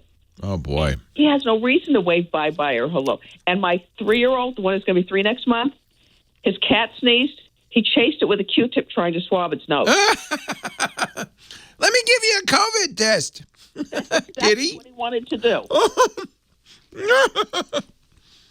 Wow. One thing I didn't get to mention, I don't know if you want to, if you have a set of Generation 1 earbuds, you can trade them in and get a $20 rebate back on the second set, which takes the price down really nicely. How much was it? We didn't talk about price. How much are they? It's about $100. So with the rebate, it's $80, which for me, for a decent set of Bluetooth earbuds, is not bad. Yeah, that's lower than almost anybody else, so that's good. I mean, the price is going to go up, but I got it on the intro day. Right. I'm still waiting. So you remember they had those experiments. I ordered, the only experiment I ordered was the one where it gives you, it has a little thermal printer tied to your Echo. Did you order it too? I wanted the scale also, because that I could see looking up on my screen and saying convert grams to ounces. Wouldn't that be great? Yeah. They never made that. That one didn't get enough votes though, did it? Nope. No. Neither did that stupid cuckoo clock. Thank goodness. An Echo cuckoo clock. Dumb. Bad idea. Lil, thanks so much. Have a great flight next week. That's exciting. Okay. Talk to you later. All right. See ya. Bye-bye. Okay. Bye.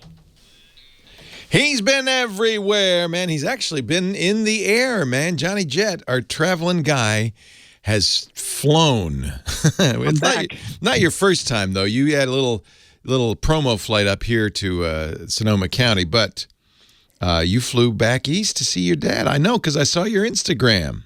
Hi, Johnny Jet. Hello, Leo. Good to see you. JohnnyJet.com. Yes. It felt weird to be back, but it felt good. Yeah. It was kind of like riding a bike. It was just like, it was a little bit different, but not much. Move it a little away from your mouth. You moved it back to your mouth there. I'm talking about his microphone. That's okay. I think it just keeps going on its own. No. It's just an automatic. Yeah, that's good. Yeah, bend it. Bend it like Beckham. There we go. So your dad, how old is your dad? 92 and a half. Oh, man. And he lives in Florida. You haven't seen him senior center in a year and some months, right? At least 3 months. 447 days. Wow. And you surprised him. How'd you surprise him? Well, I didn't tell him I was coming, so I just showed up into his senior home, and it was, I know he's not a morning person, but I showed up around 10:30.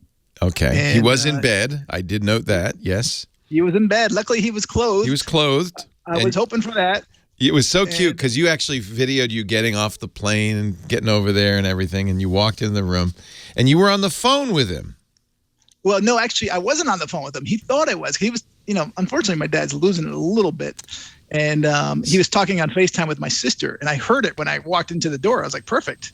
So then she hung up, and I said, "Hey, Frank." And he's like, "Who is this?" And I'm like, "It's John." And how cute. I said, "Dad." But anyway, he thought I was on FaceTime, and he's looking. He's like, "I can't see you." And then I said, "Turn around." I said, "You want to go to California today?" He's like, "Today?" I'm like, "Yeah." He's like, "Where are you?" I'm like, "Turn around." And I was right there. He was so happy to see you. And now, even maybe more important, he gets to see the grandkids for the first time in 447 days. That's exciting. That's really I cashed great. in miles. So, by the way, the secret, we flew first class, and you can get these 777s from Miami to LA, Miami to New York, lie flat seats, and they're sweet spots. They were about 17,500. Now they're about 20,000, or you can fly 34,000 on up front on the 777-300. But anyway, you just got to be flexible. You got to keep looking. And even at the last minute, I'm going to probably fly him to New York next week to see my brother and his kids. And, right now they're 140,000 miles for a business class ticket. Yikes. But if you look today for a flight later today, you can go for 35,000. Oh, big difference. So the trick is to wait to the last minute on these and then pounce on them. Is that different? Is that, or is that because of COVID that it's kind of up in the air a little bit? It's because of COVID mostly, because not a lot of business travelers are flying. So, these planes are wide open in the premium classes. And if you book in advance, you can find these really sweet deals. And that's how we were surprised because Lisa booked economy to Hawaii on United. Okay. And then they said, hey, for $300 you could upgrade to first class. Exactly. $300. We said, okay. Of course. Yeah, because they don't give you meals in economy yet. They're still, because of COVID. In fact, what was it like flying? Did you have to wear a mask? You do. The FAA makes you. You do have to wear a mask. Yeah. So no matter what, with the whole changes, because I flew 2 days ago when they made that announcement, and I was talking to the flight attendants. They were very and clear. They're like, listen, still they're applies. like, it's going to make our life miserable because you have to wear the mask, and they're pretty strict about it. I mean, they'd go around and make sure that people have it over their nose, and but. I mean, you have to wear the mask, and they are, and after 3 times they tell you, they will report you, and then you'll be fined. And wow. The FAA just dropped some big fines this week, 10,500 to a couple people, and there's like 120 on the list, which are going to get some big fines. Holy cow! What's big? How Up much? to 35,000, I think it is. 34 or 35. You could get fined $35,000 for refusing to wear a mask on a flight? No, it would be more than that. You would have to, assault a flight attendant. You'd have to be a jerk about it. But listen, I got to tell you, I saw a fight in the Miami airport 2 days ago, and I almost got in it. There's some crazy people out there right now, and I think it's gotten very politicized, and it's really, there's no reason. It's not politics. It's health. It's science. It's not political. It's simple, but I know this is the world we live in. It is. So you were a good boy. You wore your mask. Can you take it off to eat, to drink? Oh yeah, of course. Okay. And you know what? On my flight down, my passenger next to me just milked it. He just sat there and drank his drink for like an hour without his mask on. And some flight attendants are okay with it, others aren't. So it really depends on who you get. Because on another flight, they were not. Interesting. They're like, put it up. So it really depends who you get. But listen, if you're fully vaccinated, I felt safe. I mean, we'll see you in a couple of weeks. Did you need to show your CDC card to get on the plane or anything like that? No. And they can't do it. Actually, I went to Trader Joe's this morning and I asked the people working there, I said, hey, I hear you can go in without a mask. They said you can. It's all in the honor system. We cannot ask about the CDC cards. And their people are forging them anyway. So totally. It's going to be interesting to see what happens in Europe this year, which, by the way, trust that people are, if they say they're vaccinated, that they really are. But if you're fully vaccinated, your risk level's gone way down, even among people who have it. So that's what they say. Yeah. So, and Europe's. Say that again. You said Europe's opening up. Yeah, they're starting to open up. Italy just announced, I think in a week, they're opening up. Greece opened up yesterday. Wow. France, Spain, they're opening up. So, but when you're over there, be prepared to wear your mask because they don't have as many vaccinations or people vaccinated. So they're not going to loosen those rules. And right. I'm surprised they're opening up. When you go to a foreign country, you got to obey by their rules. Oh, heck yes. You don't want to get stuck in a Turkish prison. I've learned that. No. And actually, I don't know if I mentioned this a few weeks ago. A passenger from Las Vegas was smoking pot legally at home in Las Vegas, flew to Dubai. 3 days later, he had some problem with his pancreas or something, had to go to the hospital. They tested his blood and everything. It showed up there was, THC in there, and they arrested him. because it's illegal to have it even in your system, which is insane. Wow. So don't do drugs or smoke before you go to certain foreign countries, even Holy a month cow. in advance. Even if it's legal in the country you're in. Exactly. Holy cow. And actually, another thing with Dubai, by the way, a passenger from England was just transferring through Dubai airport, I think going to India or somewhere, and he had literally a smaller grain of sugar of pot on it stuck in the middle of his shoe, on the bottom of his shoe. He went to jail for 4 years. They not mess around. They do not mess around. So always know the local laws before you go. Yeah, yeah. Or just don't go to Dubai. I don't want to scare people just don't go to Dubai. I mean, listen, I've been to Dubai many times. It's a great place. You just got to buy. I go to jail for 4 years. He could have stepped on that. I wouldn't even know that he had it. I know that's a joke. That was really. I think I'll stay out of Dubai. Thank you very much. I don't need to go there. There's other places to go. Wow. How much time we got? We got a minute. You got a site for us or? Yeah, I got a site called The Quiver. The Quiver. What is The Quiver? Have you heard? So if you're going to a place where you can surf and you don't want to trek your surfboard or pay like the $150 fee each way, this is basically the Airbnb for surfboards. You can rent one, you can rent your own to other people, and you can set the price, $15 a day, $50 a day. You can choose, if you want a stand-up paddle, a surfboard, what level you are, what kind of fin, twin, Boy, they're right out. They're right out your door in Huntington Beach. They're right there. Are they in Huntington? Well, they're in 17 countries from Australia to the UK. And Huntington Beach. It's great. And they're even in Rhode Island, your home state. Yes. I mean, so there's people renting them. San Francisco, Santa Barbara, Queensland, the Sunshine Coast, and Australia. That's neat. You could rent your board or rent somebody else's board. Johnny Jet, I bet you're going to write about that at your website. JohnnyJet.com. The free newsletter, plural. There are many of them, including some special flight alert newsletters. They're also there, and his podcast too. Thank you, Johnny Jet. Say hi to Dad. I will. Thank you. So what a nice. That video was so heartwarming. Lisa was in tears, literally. Oh, that's nice. Yeah, so heartwarming. Leo Laporte, the tech guy, 8888. Ask Leo Martin. On the line from Hinckley, Minnesota. Hello, Martin. It's actually Marlon. Marlon, sorry. My eyes are failing here. Yeah, Marlon. I see it now. Hi, Marlon. That's okay. Hi. Long time, first time type thing.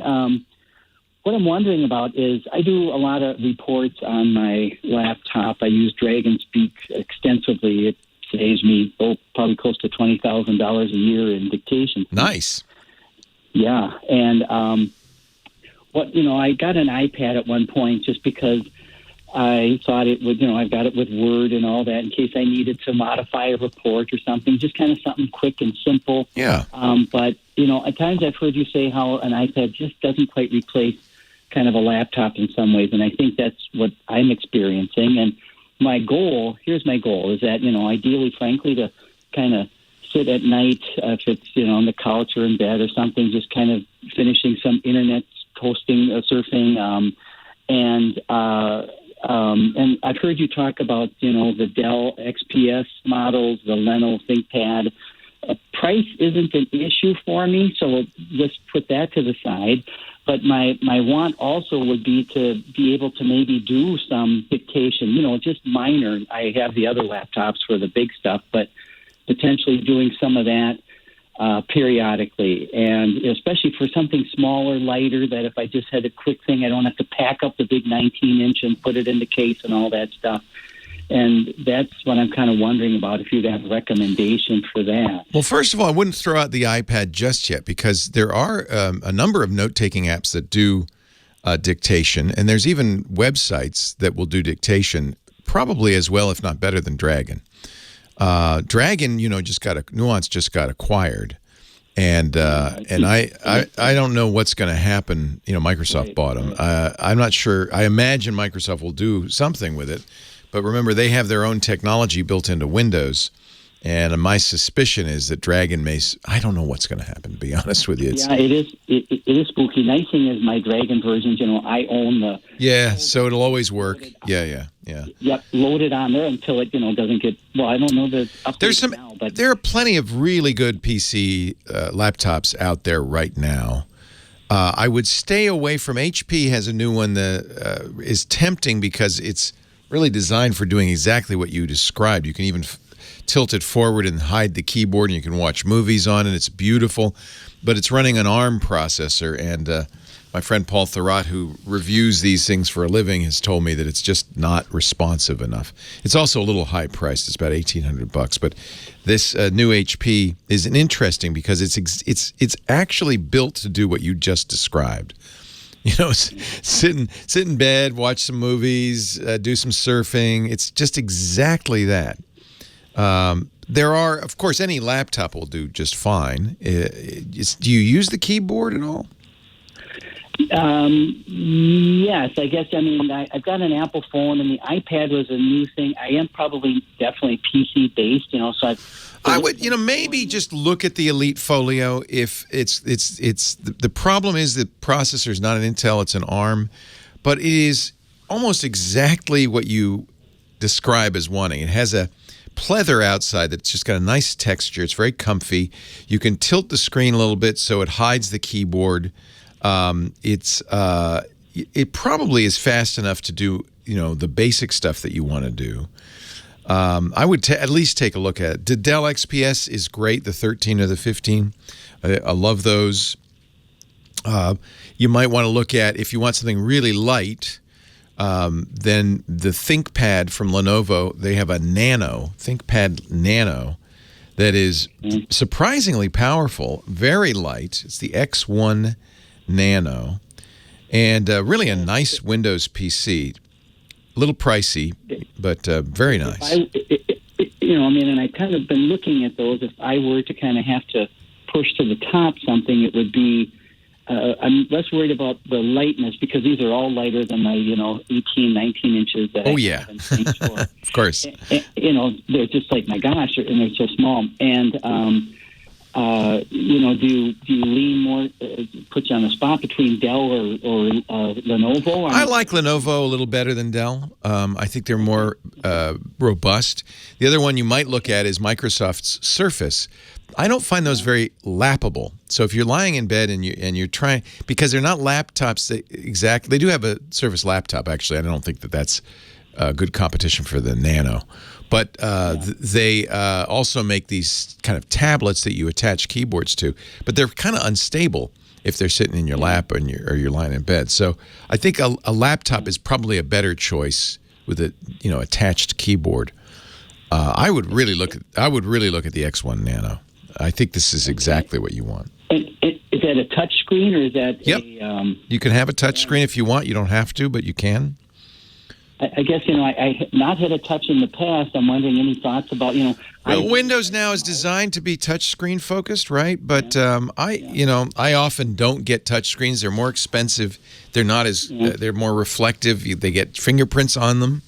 If you really are comfortable using Windows without touching anything, and honestly, Windows works just fine like it used to without a touch screen, then you don't need to get a touch screen. You have the choice on almost everything. I mean, when I'm sitting on the couch or in bed, I've got a mouse that I use. Well, you'll use the trackpad on these laptops. You won't need a mouse. Okay, because I've not had a lot of success with the trackpad just kind of overall, but maybe they've continued to improve. Oh, they're much better. Yeah. Okay. I think the Nano has a very nice glass trackpad. One last piece on this, and then I've just got one other quick question, I think, but that is, for the dictation, I've been using the Platonics kind of headset with the microphone, and I use the USB on the bigger model, on the bigger laptops. You always need to get better quality when you've got direct wiring going. Always the case, yes.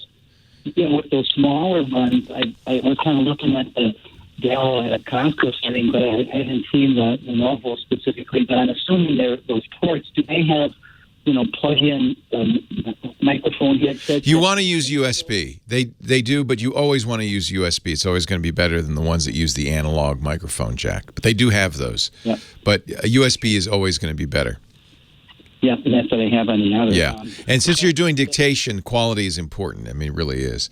I have to say, though, that most laptops now have much better microphones in them because so many people use Zoom and other, video meeting software. Most good laptops, certainly the Nano and the Dell XPS, have multiple microphones, array microphones that are designed to give much better audio. You may not need a separate headset anymore. You should try it. Try it. Yeah, try it before I necessarily, do check out. Used to be awful. They really used to sound terrible, but they've improved much. So USB plug-in on my other one. I thought there's probably a conversion jack or something, that would convert it into, plugging into the. Well, it's another reason I like the Lenovo's is they typically will have more ports. A lot of these guys now are getting rid of all the ports, but the Lenovo's done a pretty good job. Yeah.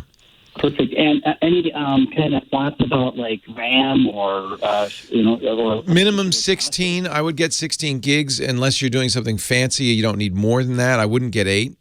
16 is kind of the sweet spot. Hard drive, it's hard to say. Depends what you do. You can get away with 512 easily, but I would get a terabyte or more. Depending on your budget. Yeah, well, budget isn't an issue here. It's kind of more related. You're gonna love. I think if I had the the $2,500 to get the Nano, I would absolutely get the Nano because it's going to be as light and thin as an iPad, but it's going to be much more powerful from running Windows, that kind of thing. It's a real computer as opposed to a tablet. Actually, I shouldn't say powerful anymore because the iPads are grotesquely overpowered. The newest iPad, which mine will be coming in a couple of weeks, has an M1 chip in it, the same chip as in the new Mac PowerBook. So iPads are grotesquely overpowered, probably faster than the Nano, but they don't run a powerful operating system. They run, as you've discovered, an operating system that is kind of intentionally kind of hobbled. So that's a little bit of a disadvantage. Hey, I thank you for the call. I appreciate it. I hope you enjoy your new system. Glad to help spend your money.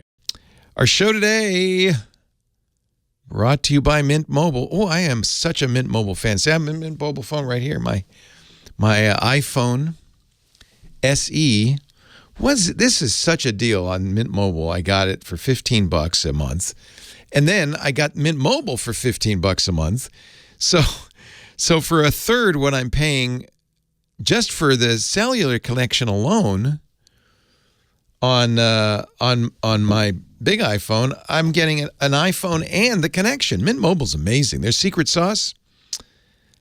They're the first company to sell wireless service online only. They don't have stores. They don't have stores. By cutting out the retail stores, they cut out a huge amount of overhead, and they pass those savings along to you.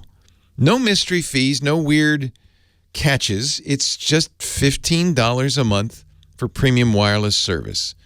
All plans come with unlimited talk plus text, high-speed data on the nation's largest 5G network. It's T-Mobile. So if T-Mobile works where you are, why are you paying for T-Mobile? I keep asking myself this. $15 a month, I can have Mint Mobile. You don't have to buy a phone from them even. They'll send you the SIM free. You can use your existing phone. You can keep your same phone number even if you get a new phone. You just port it over. All your contacts will go with your old phone if you want to do that. And if you're not 100% satisfied, Mint Mobile has you covered with their 7-day money-back guarantee. You gotta wonder, why do anything else? MintMobile.com, premium wireless service starting at $15 a month. Actually, I liked it so much, I said, I'm going to get the unlimited plan, $30 a month.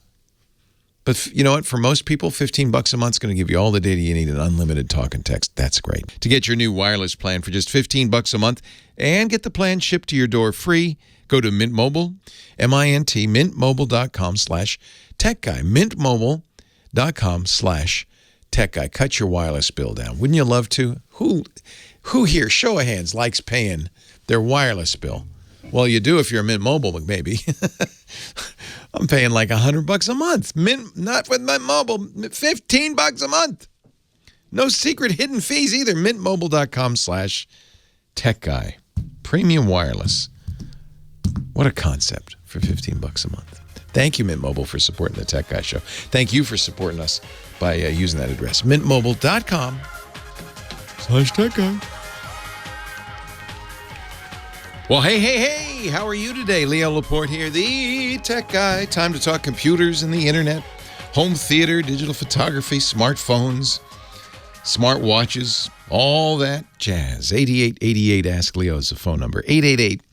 888-827-5536. Toll free from anywhere in the U.S.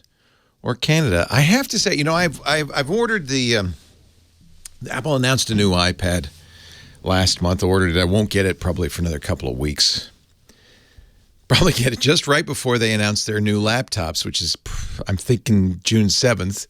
They're doing a keynote for their developers conference. That's almost certainly where they'll announce new high-end MacBook Pros, the 16-inch and a new 14-inch, new designs, new processors.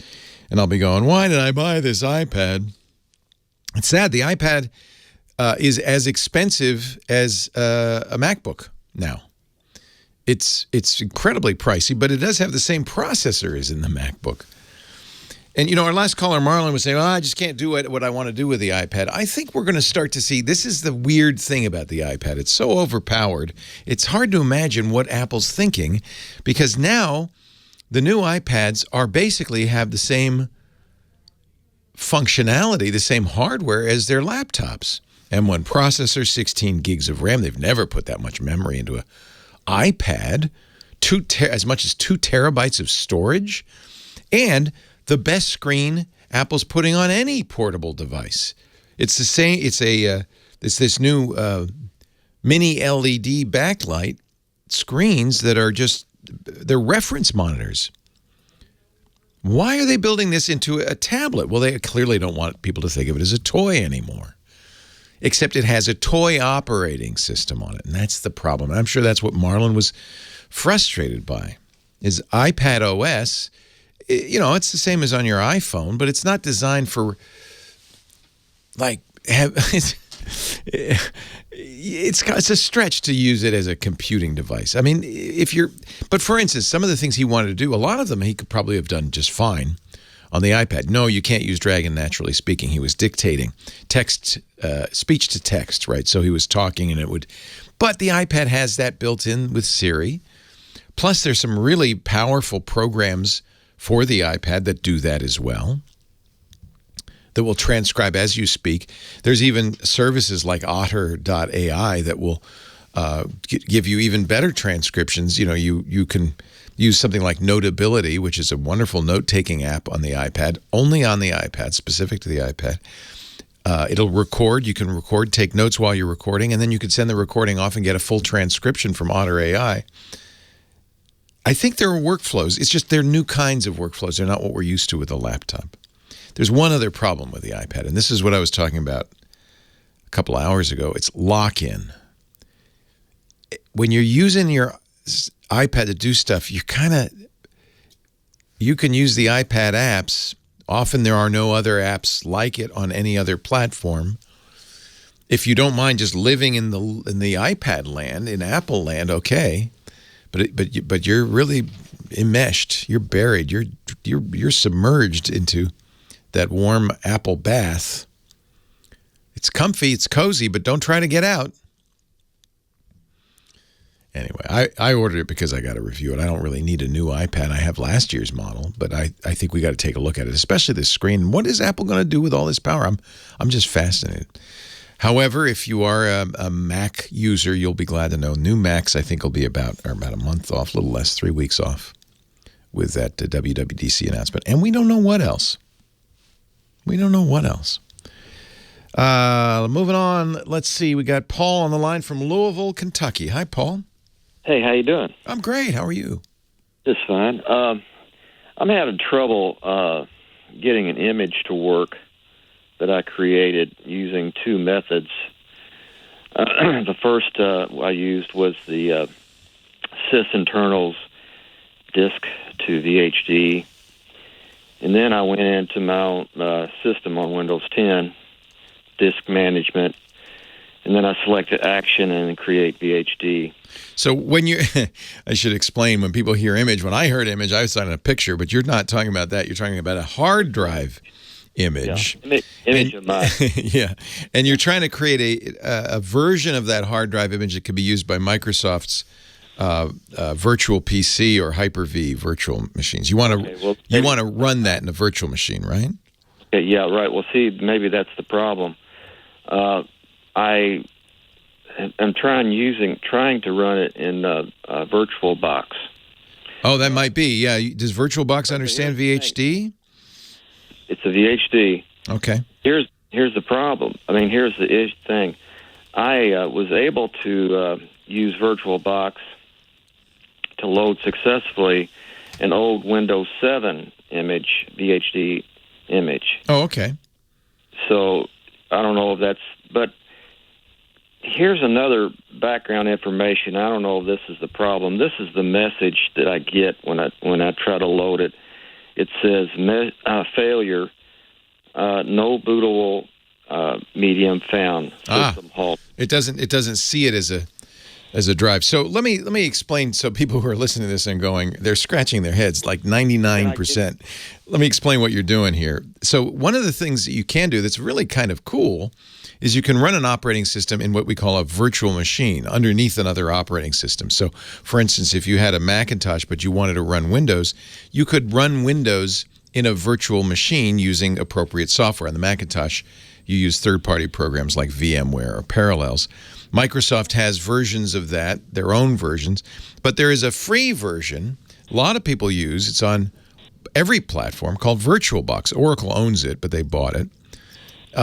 You might be better off not using that VHD format. That might be the first thing.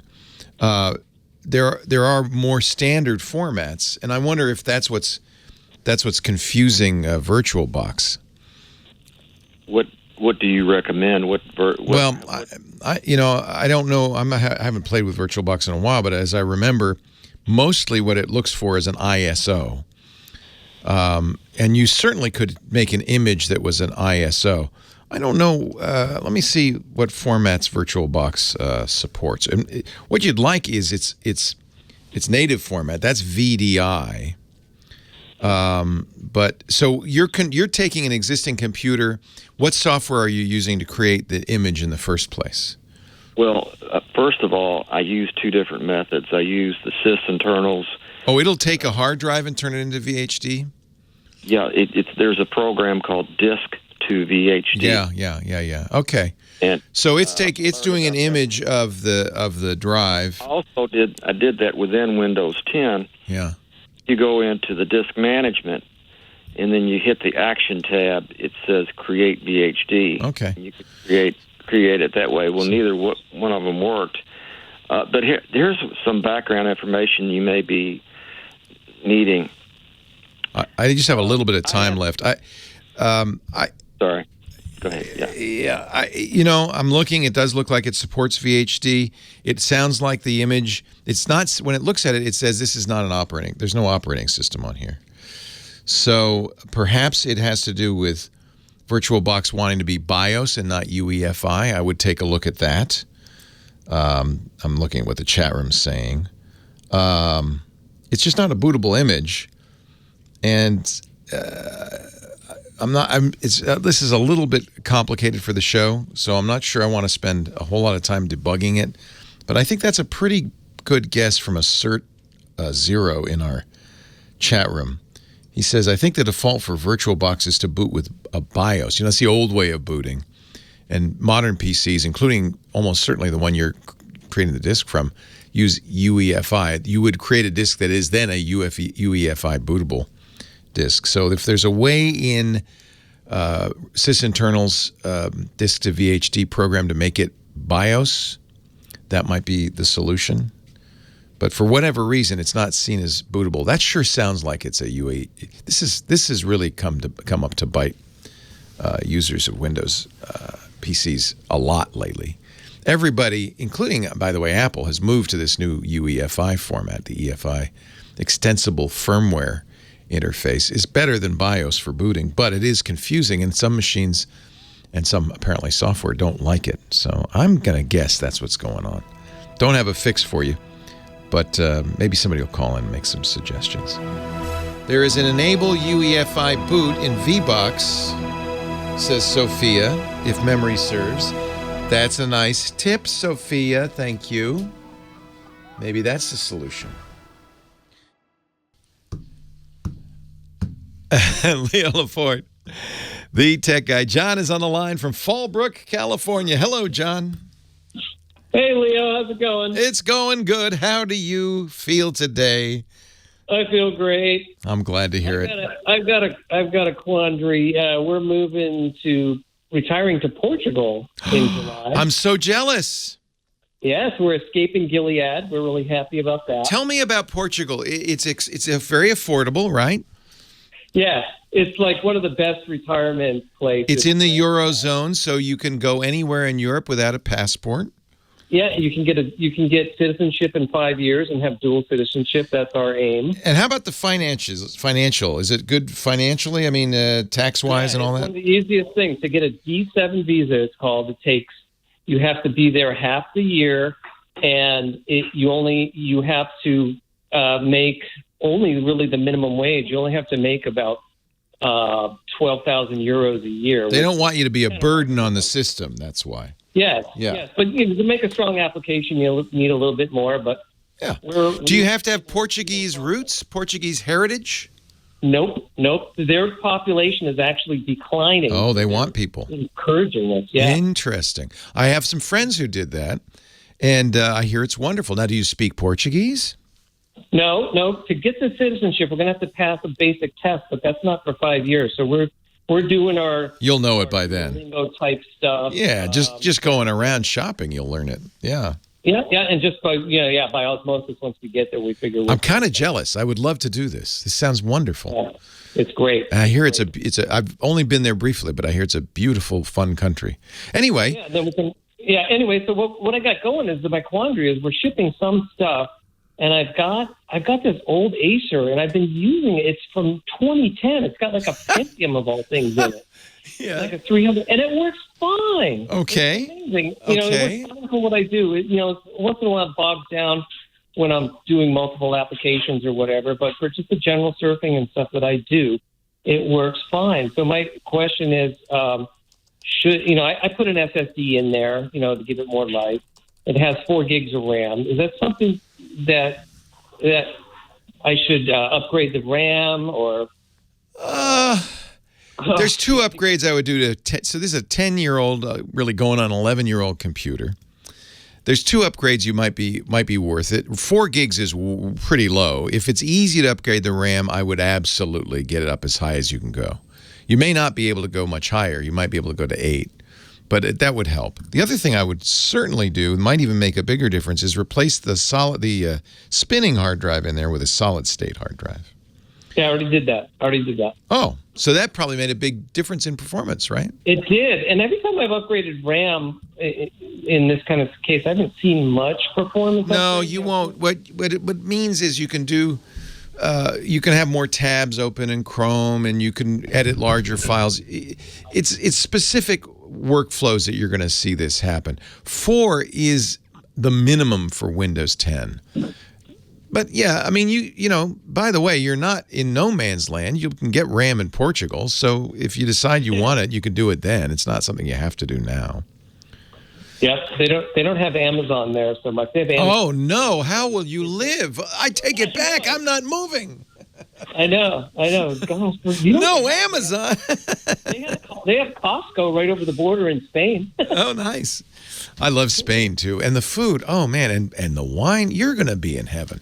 So who cares about your old Acer? You're not going to need it. The thing that has changed in the last couple of decades used to be every couple of years a new processor would come out, and things would be so much faster, and software would be designed to take advantage of it, and you just really would feel like it was old after a few years. But that hasn't happened lately. Intel has not really been able to make much progress with processors. Yours is probably 50% of what you could get for the same price today, but still, that's fast.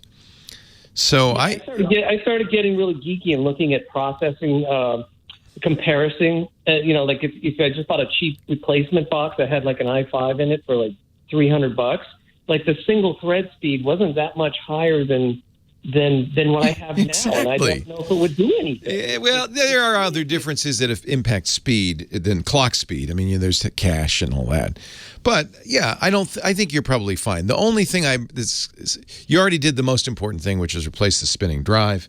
The only other thing that might be a little suspect is the 4 gigs of RAM. That's pretty darn low. Yeah. Down the road, you might replace, if it really does start getting bogged down with 4 gigs of RAM, the other option is, instead of putting in more RAM, is using Linux, which will run better in a smaller amount of RAM. Yeah, okay. I'm going to try that. That's another option. And yeah, I mean, why spend that money when you can get a Portuguese computer in a couple of years? And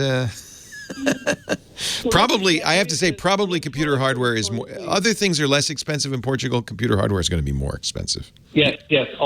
Everything like electronics is more expensive. Internet, ironically, will probably be better.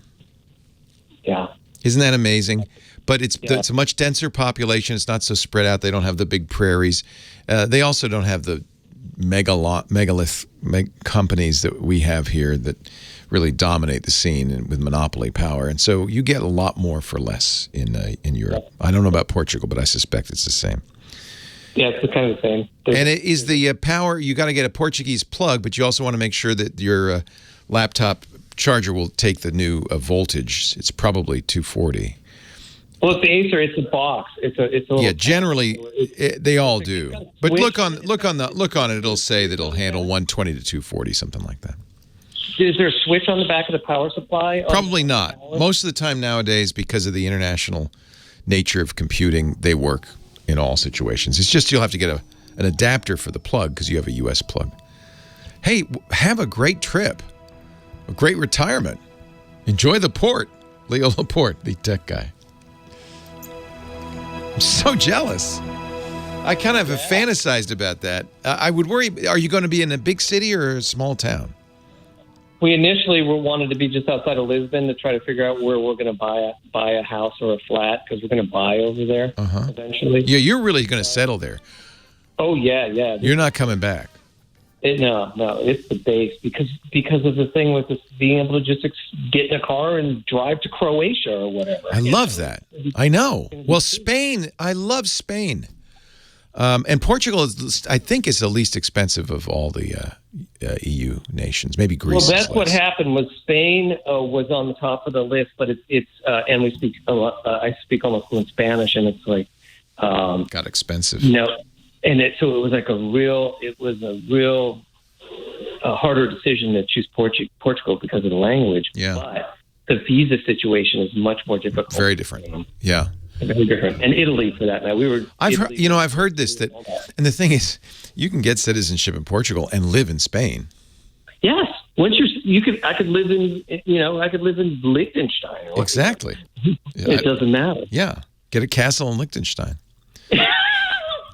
I'm very jealous. I want to do this. I don't think Lisa will go for it, but I would love to do this. International Living Magazine. That will really. Oh, I'm going to subscribe right now. That'll get her. I'll just leave it on the coffee table.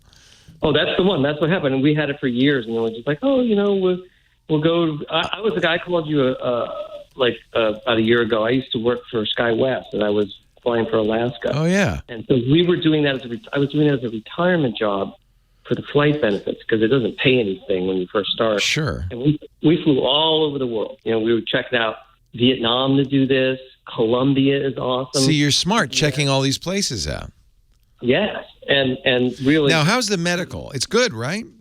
Medical is better than this country. The outcomes are better, and you pay nothing. In the private system, you pay I'm 58. It'd be $80 a month or something. And see, that's going to be the issue, and that's why maybe I wouldn't move to Colombia. The issue is going to be good medical, good internet, good food, you can drink the water, good climate, and can you drink the water? Yeah, so some basics, right? Basic thing of like a developing country or not, and it's Europe, and the thing about Portugal too is there's a 10-year tax waiver. So you don't get double tax. Yes. It's called the non-habitual tax residency scheme. Yes. And that's for 10 years. And then what do you do? Then you get taxed at their rates. But if you're, they have a treaty with the U.S. and you wouldn't get taxed on the income like, because we have like houses, so we're just going to be living off rental income, and that doesn't get taxed. In Perfect. Any case. But Perfect. Other income like. Well, I'll just be taking my savings with me. Probably. I guess I could do a podcast in Portugal. Why not? Heck yeah, you can get a golden visa. You only need $450,000 to buy a house. I'm going. I want to go so bad. Did you look at Costa Rica? Oh yeah, Costa Rica's way up there, but I don't like the humidity. Yeah. I'm a California guy. Yeah. The climate's perfect in Portugal. Yeah. I get spoiled by I'm a Northern Cal guy like you. It's like I get spoiled, and I live in San Diego. It's like we initially are going to settle in the Algarve, which is in the. Oh yeah, we've been to Portimao. That's the only place I've been in Portugal. Yep, we're going to be on the Spanish border at a place called Villarreal de San Antonio, and as long as you can get jamón ibérico, I don't care where I am. Yeah. Yeah, baby. I am so. When are you moving, John? July 11th is the target. We're in that limbo land where we submitted in San Francisco. It's like this whole thing. Wow, this is soon. This is months away. We have submitted, yes, and we're waiting for our actual visa. I'm subscribing to IL right now. I'm going to leave them on the coffee table. Yeah, it's an old, And I'm going to get their Portugal country manual as well. Yeah, that's the thing, because they have the index, Yeah. It's like Costa Rica's number 1 and Portugal's number 2 and like Vietnam's number 3, that kind of stuff. Hey, it's great to talk to you, John. Have a great trip. Okay, thanks Keep again. listening. Even in Portugal, we're still there. This is a little too smooth, Professor Laura. Leo Laporte, the tech guy. Some smooth jazz sounds. Leo Laporte in the Quiet Storm. John in San Clemente's next. Hello, John. How you doing, Leo? I'm doing good. How are you, John? I'm having the time of my life. Well, I'm glad to hear that. How can I have the time of my life? Oh, just talking to you. That's how. Well, I'm trying to fix my daughter's laptop. It's a Predator, and she's out of space on her hard drive. Yeah. So I went over to my local computer store, bought a M2 drive, got a board to fit into the SATA drive bay that's vacant smart on the Predator, but the computer would not recognize the new drive. Probably because it's not been formatted. Right? Okay. So it doesn't come formatted generally. So what you need to do now is boot up into the Windows installer, and instead of just trying to install it, if you go into the options, you can get the disk partitioner to load. First of all, it'll tell you when you do that if you can even see it. If you can see it, you're golden. If you can't see it, then there might be something else going on. Can't see it.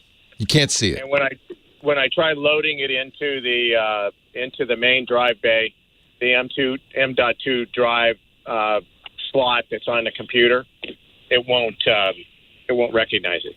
There's no bootable device. Well, it's not bootable yet. You want to look at it in the partitioner to see if it at least can see that it exists. So you've done that, and you see that it doesn't even see any hardware.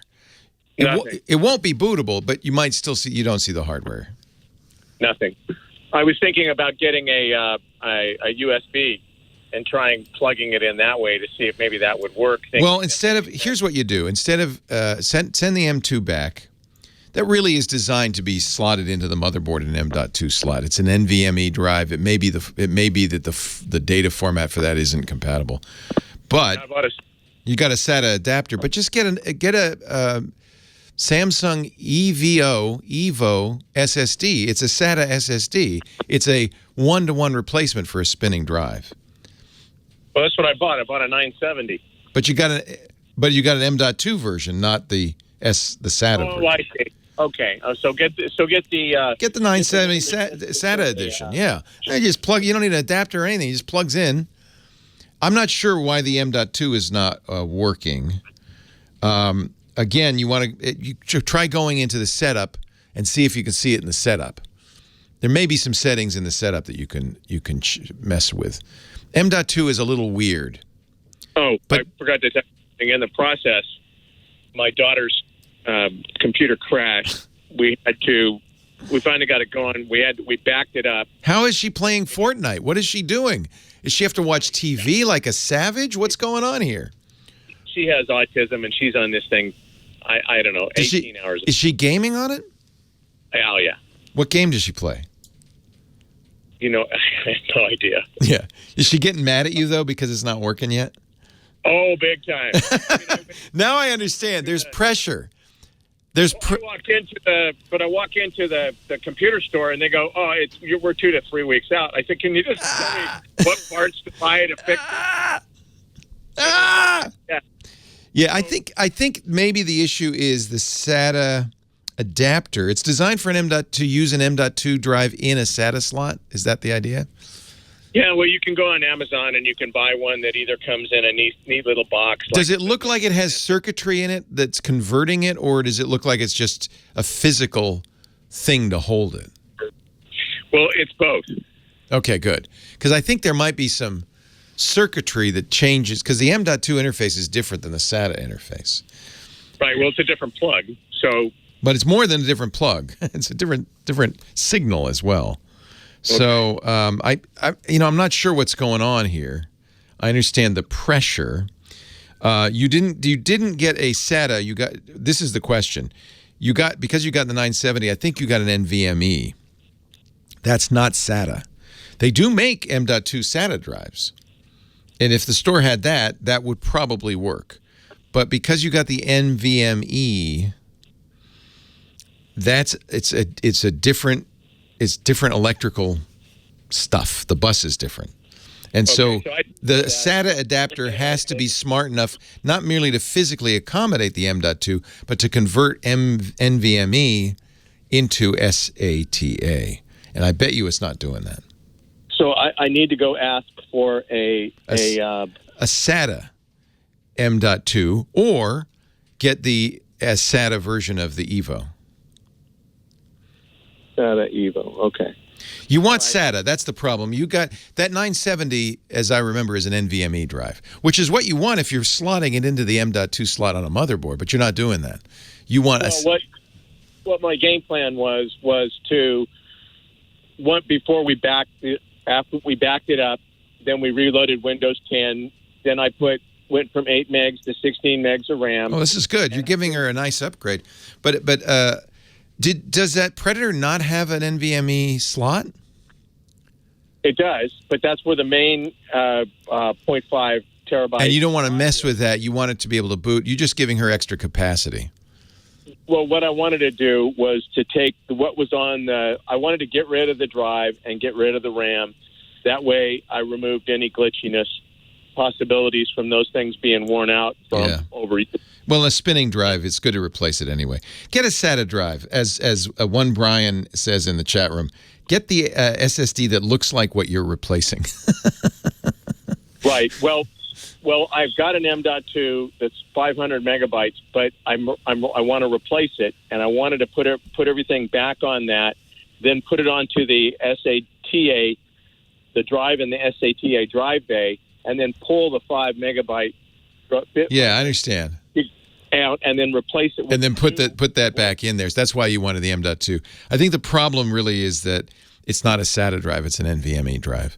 So the two drives are running on different formats. Exactly. Yeah. Well, not the formatting on the drive, but the actual bus is different. It's a different bus. Okay, so the connection it's not compatible. So that adapter, that's why I was asking if there's translations hardware in there, because that adapter, I guess in theory you get one that could understand NVMe and translate it to SATA, but they're two different things. And I think that's probably what's going on. It's just not a SATA drive, and that's what you're putting it on a SATA bus. Okay. All right. Well, that's great. I got 16 other questions. I want to say one thing, though. Listening to you, I've learned so much. And I really appreciate the service that you provide with me. Oh, it's fun. I love talking about this stuff. It's just I'm just one of you. We're all in this together. How old's your daughter? 28. And she just lives on this computer. Yeah, well, I told her, I said, let me just go buy you another one. Yeah. And I don't have to fix it. She won't let you do that? No. She loves this computer. It's like her teddy bear. 2018 Predator. I mean, there's nothing really special. Oh, no. Well, but it's it's cool looking and it's great. And she just doesn't want to change. I understand. It's her teddy bear. You can't take it away. I do have one other question. The old memory that I took out of it, is that spoiled, or can I use that someplace else? No, probably not. It depends if it was glitchy. You don't know what was glitchy. You should be able to use it. No, but remember, this is another issue, which is the clock speed has to match. It's got to be you can't just, as you're learning, you can't just put stuff in willy-nilly. It kind of has to match. Well, I'm a car guy. I can fix anything mechanical, but it's not as standardized as automobiles. Yeah. I think you're learning. Hey, it's a pleasure talking to you, John. You're a great dad. Thanks, Leo. Yeah, I really appreciate it. Have a good day. Take care. Leo Laporte, the tech guy, the GizWiz, coming up next.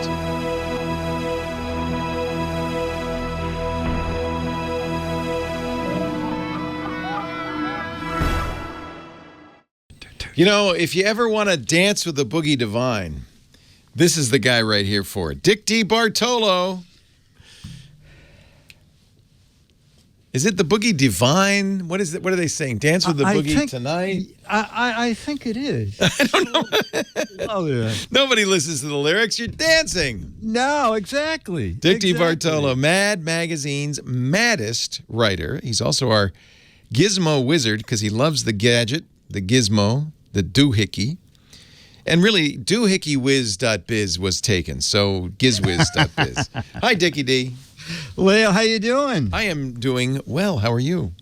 I am good. I have yet bought another coffee maker. Okay? You're catching up with me. We have in our house a coffee bar, an entire dedicated sink with running water just for coffee. It's got an espresso machine. It's got 3, not 1, not 2, but 3 burr grinders on there. It's got what you told me about, which turns out to be the best coffee maker of all at $29, the AeroPress. But I have a Bodum. I have the French press. I have the espresso. I have all kinds. The drip. I got a percolator even. Oh my gosh! Oh my gosh! But I want to hear what you got because I'm going to buy it. Okay. Yeah. Well, the funny thing is, I just bought a second one 5 minutes ago. Okay, because I went back to double check the price of the one I'm going to talk about, and I have this price alert, and it said price alert. So I bought that coffee pot too.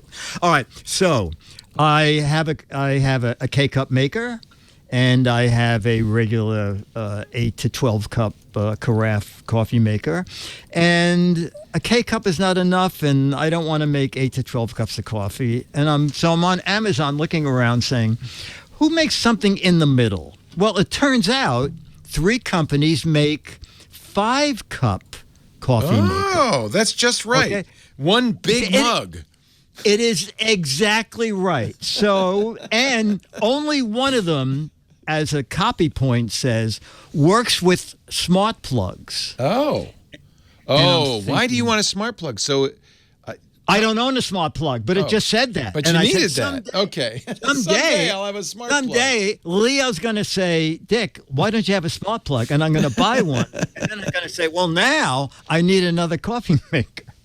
Okay. So the one I bought is from Hamilton Beach. It's the 5-cup small coffee maker, okay? And it is kind of tiny, and it's bare bones. There's no clock and there's no auto shut off, but it has the 2 things I want. A plate warmer to keep the coffee warm, which it does really well. Okay. And I wanted the stop, pause and serve. So you can, as soon as there's a cup of coffee in there, you can pull the pot out and the grinding, the brewing will stop, and you can pour a cup of coffee and stick the carafe in, and then it starts brewing again. So those are the 2 things I wanted. Works great. Leo, it was under $20. So we used to call this Mr. Coffee, right? Joe DiMaggio, right? That's what these are. They're Mr. Coffees. Exactly, except this one is from Hamilton Beach. And I suddenly realized nowhere on the box or the instructions does it say anything about this copy point, smart plug compatible. And then it suddenly dawned on me, you can't use any automatic coffee maker with a smart plug, right? No. Because it'll forget everything that you told it to do when it's off. Exactly. and the clock will be off, too. So basically, you're taking the brains out of the coffee maker and putting it in the smart plug. Exactly. So this coffee maker just has an on-off switch. Right. So you'll just leave it on and let your smart plug control it through. So you could say, Echo, brew me some coffee, and have that set up to automatically turn on the smart plug, which then you'd have to have beans and water in it. Yeah, yes, exactly. You have to set it up. Exactly. But you set up the night before, and you could have it start to brew at 6 a.m. Exactly. Actually, I'm sorry, you go to bed at 6 a.m. You can have it start to brew at 2 in the afternoon, and you'd be set. No. By 10:30 in the morning, I desperately need coffee, okay? Your 10:30 is my 6:30, basically. Oh, okay. Yeah. Oh, okay. Yeah. Okay. So I thought this was a great buy, and like I said, 10 minutes ago. How's the coffee? I know this is silly to even ask that, but no, the coffee is great because Okay. I'm using Starbucks Verona Dark. I love the Verona blend. That is a very good blend. It is excellent. Yeah. So I go back on Amazon to double check that it's still under $20. And I have one of these alert things. Yeah. And it says, alert, Capresso 5-cup coffee maker is now $17.50. Oh, my God. So I put a link to that also on my website because that one won't work with a smart plug. Because it's smart. Yes, but it has a clock and auto shut off. Oh. And there are even, by the way, coffee makers that have Echo built in, you know. Oh, no, I didn't know that. I like the idea of shouting, hey, you know who, make me a cup of coffee. I love that idea. But again, it has to be preset, right? You don't have one that will say, okay, Leo, I'm grinding. No, How much water should I put in? Dude. Actually, if I could figure out a way, my espresso machine does not have any voice assistant in it, but it will grind. No, but then you have to get some human intervention. You know what we need? Somebody in the chat room suggested just get a coffee butler. Then they'll bring you coffee in the morning. Okay. And they say, sir, are you awake, sir? Your coffee, sir. I need Alfred. That's what I need. Oh, yeah, Alfred. I have Alfred E. Newman here, but he's not as good at that. It's not nearly as good. So this is available on Amazon. Dick has a link. In fact, if you use that link, he makes a little money because he's an associate, which is nice. There's also a link to the Capresso if you prefer to get that one. It's not so smart, but it's a little bit less, which is weird. Oh, no. It's too smarter. It's smarter. It's too, right. It costs less. That one adds a programmable clock. It's $40 on Walmart. And so I thought, Capresso's good, I think. Yeah. Yes. I haven't used a Mr. Coffee style coffee maker in years. Oh, yeah, I bet. Well, I remember when you were into that cold coffee thing. Didn't it take cold up brewed, a garage? Yeah, and it looked like I was making meth because it's like it had tubes. And you put the beans in on the second floor. I remember. Basically, yes, and you'd fill it with ice and it would drip and it'd have to drip all day. I was there and I said, Leo, where do I put the grinds in? You said, well, go up that ladder. Yes. I said, well, okay. Crazy. It was crazy. AeroPress, $29.95. It's a little bit of plastic. It makes the best coffee I've ever had. And it was absolutely. you who told me about it. Dick DeBartolo. Yeah. He's a coffee maven. That's why we love him. He's also Mad Magazine's maddest writer, and he is giving away autographed copies of Mad Magazine. All you have to do is identify this close-up picture. Let me show people the website here. You click the button that says go to gizwiz.biz, GIZWIZ.biz. Click the what the heck is it contest. It ends in June. This is a close-up of some sort of gizmo or gadget. It's bright blue. It's got yellow tabs and a black thing. It looks like an antenna, but I doubt it is. There are something like 18 autographed copies of Mad Magazine, 6 for the people who get it right, because that never happens, and 12 for up to 12 for the best wrong answers. And you'll be playing for what, the August issue? What The August issue. All right. Okay. Gizwiz.biz just for fun. But I have to say, I love my autographed magazines. Well, thank you, Dickie D. Sir. Thank you, buddy. He's got a great podcast, too, at gizwiz.tv. We're out of time. Leo Laporte, the Tech Guy. Have a great Geek Week. Well, that's it for the Tech Guy Show for today. Thank you so much for being here. And don't forget, TWiT, T-W-I-T. It stands for This Week in Tech, and you'll find it at twit.tv, including the podcasts for this show. We talk about Windows on Windows Weekly, Macintosh on MacBreak Weekly, iPads, iPhones, Apple Watches on iOS Today, security on Security Now. I mean, I can go on and on and on. And, of course, the big show every Sunday afternoon, This Week in Tech. You'll find it all at twit.tv. And I'll be back next week with another great Tech Guys show. Thanks for joining me. We'll see you next time.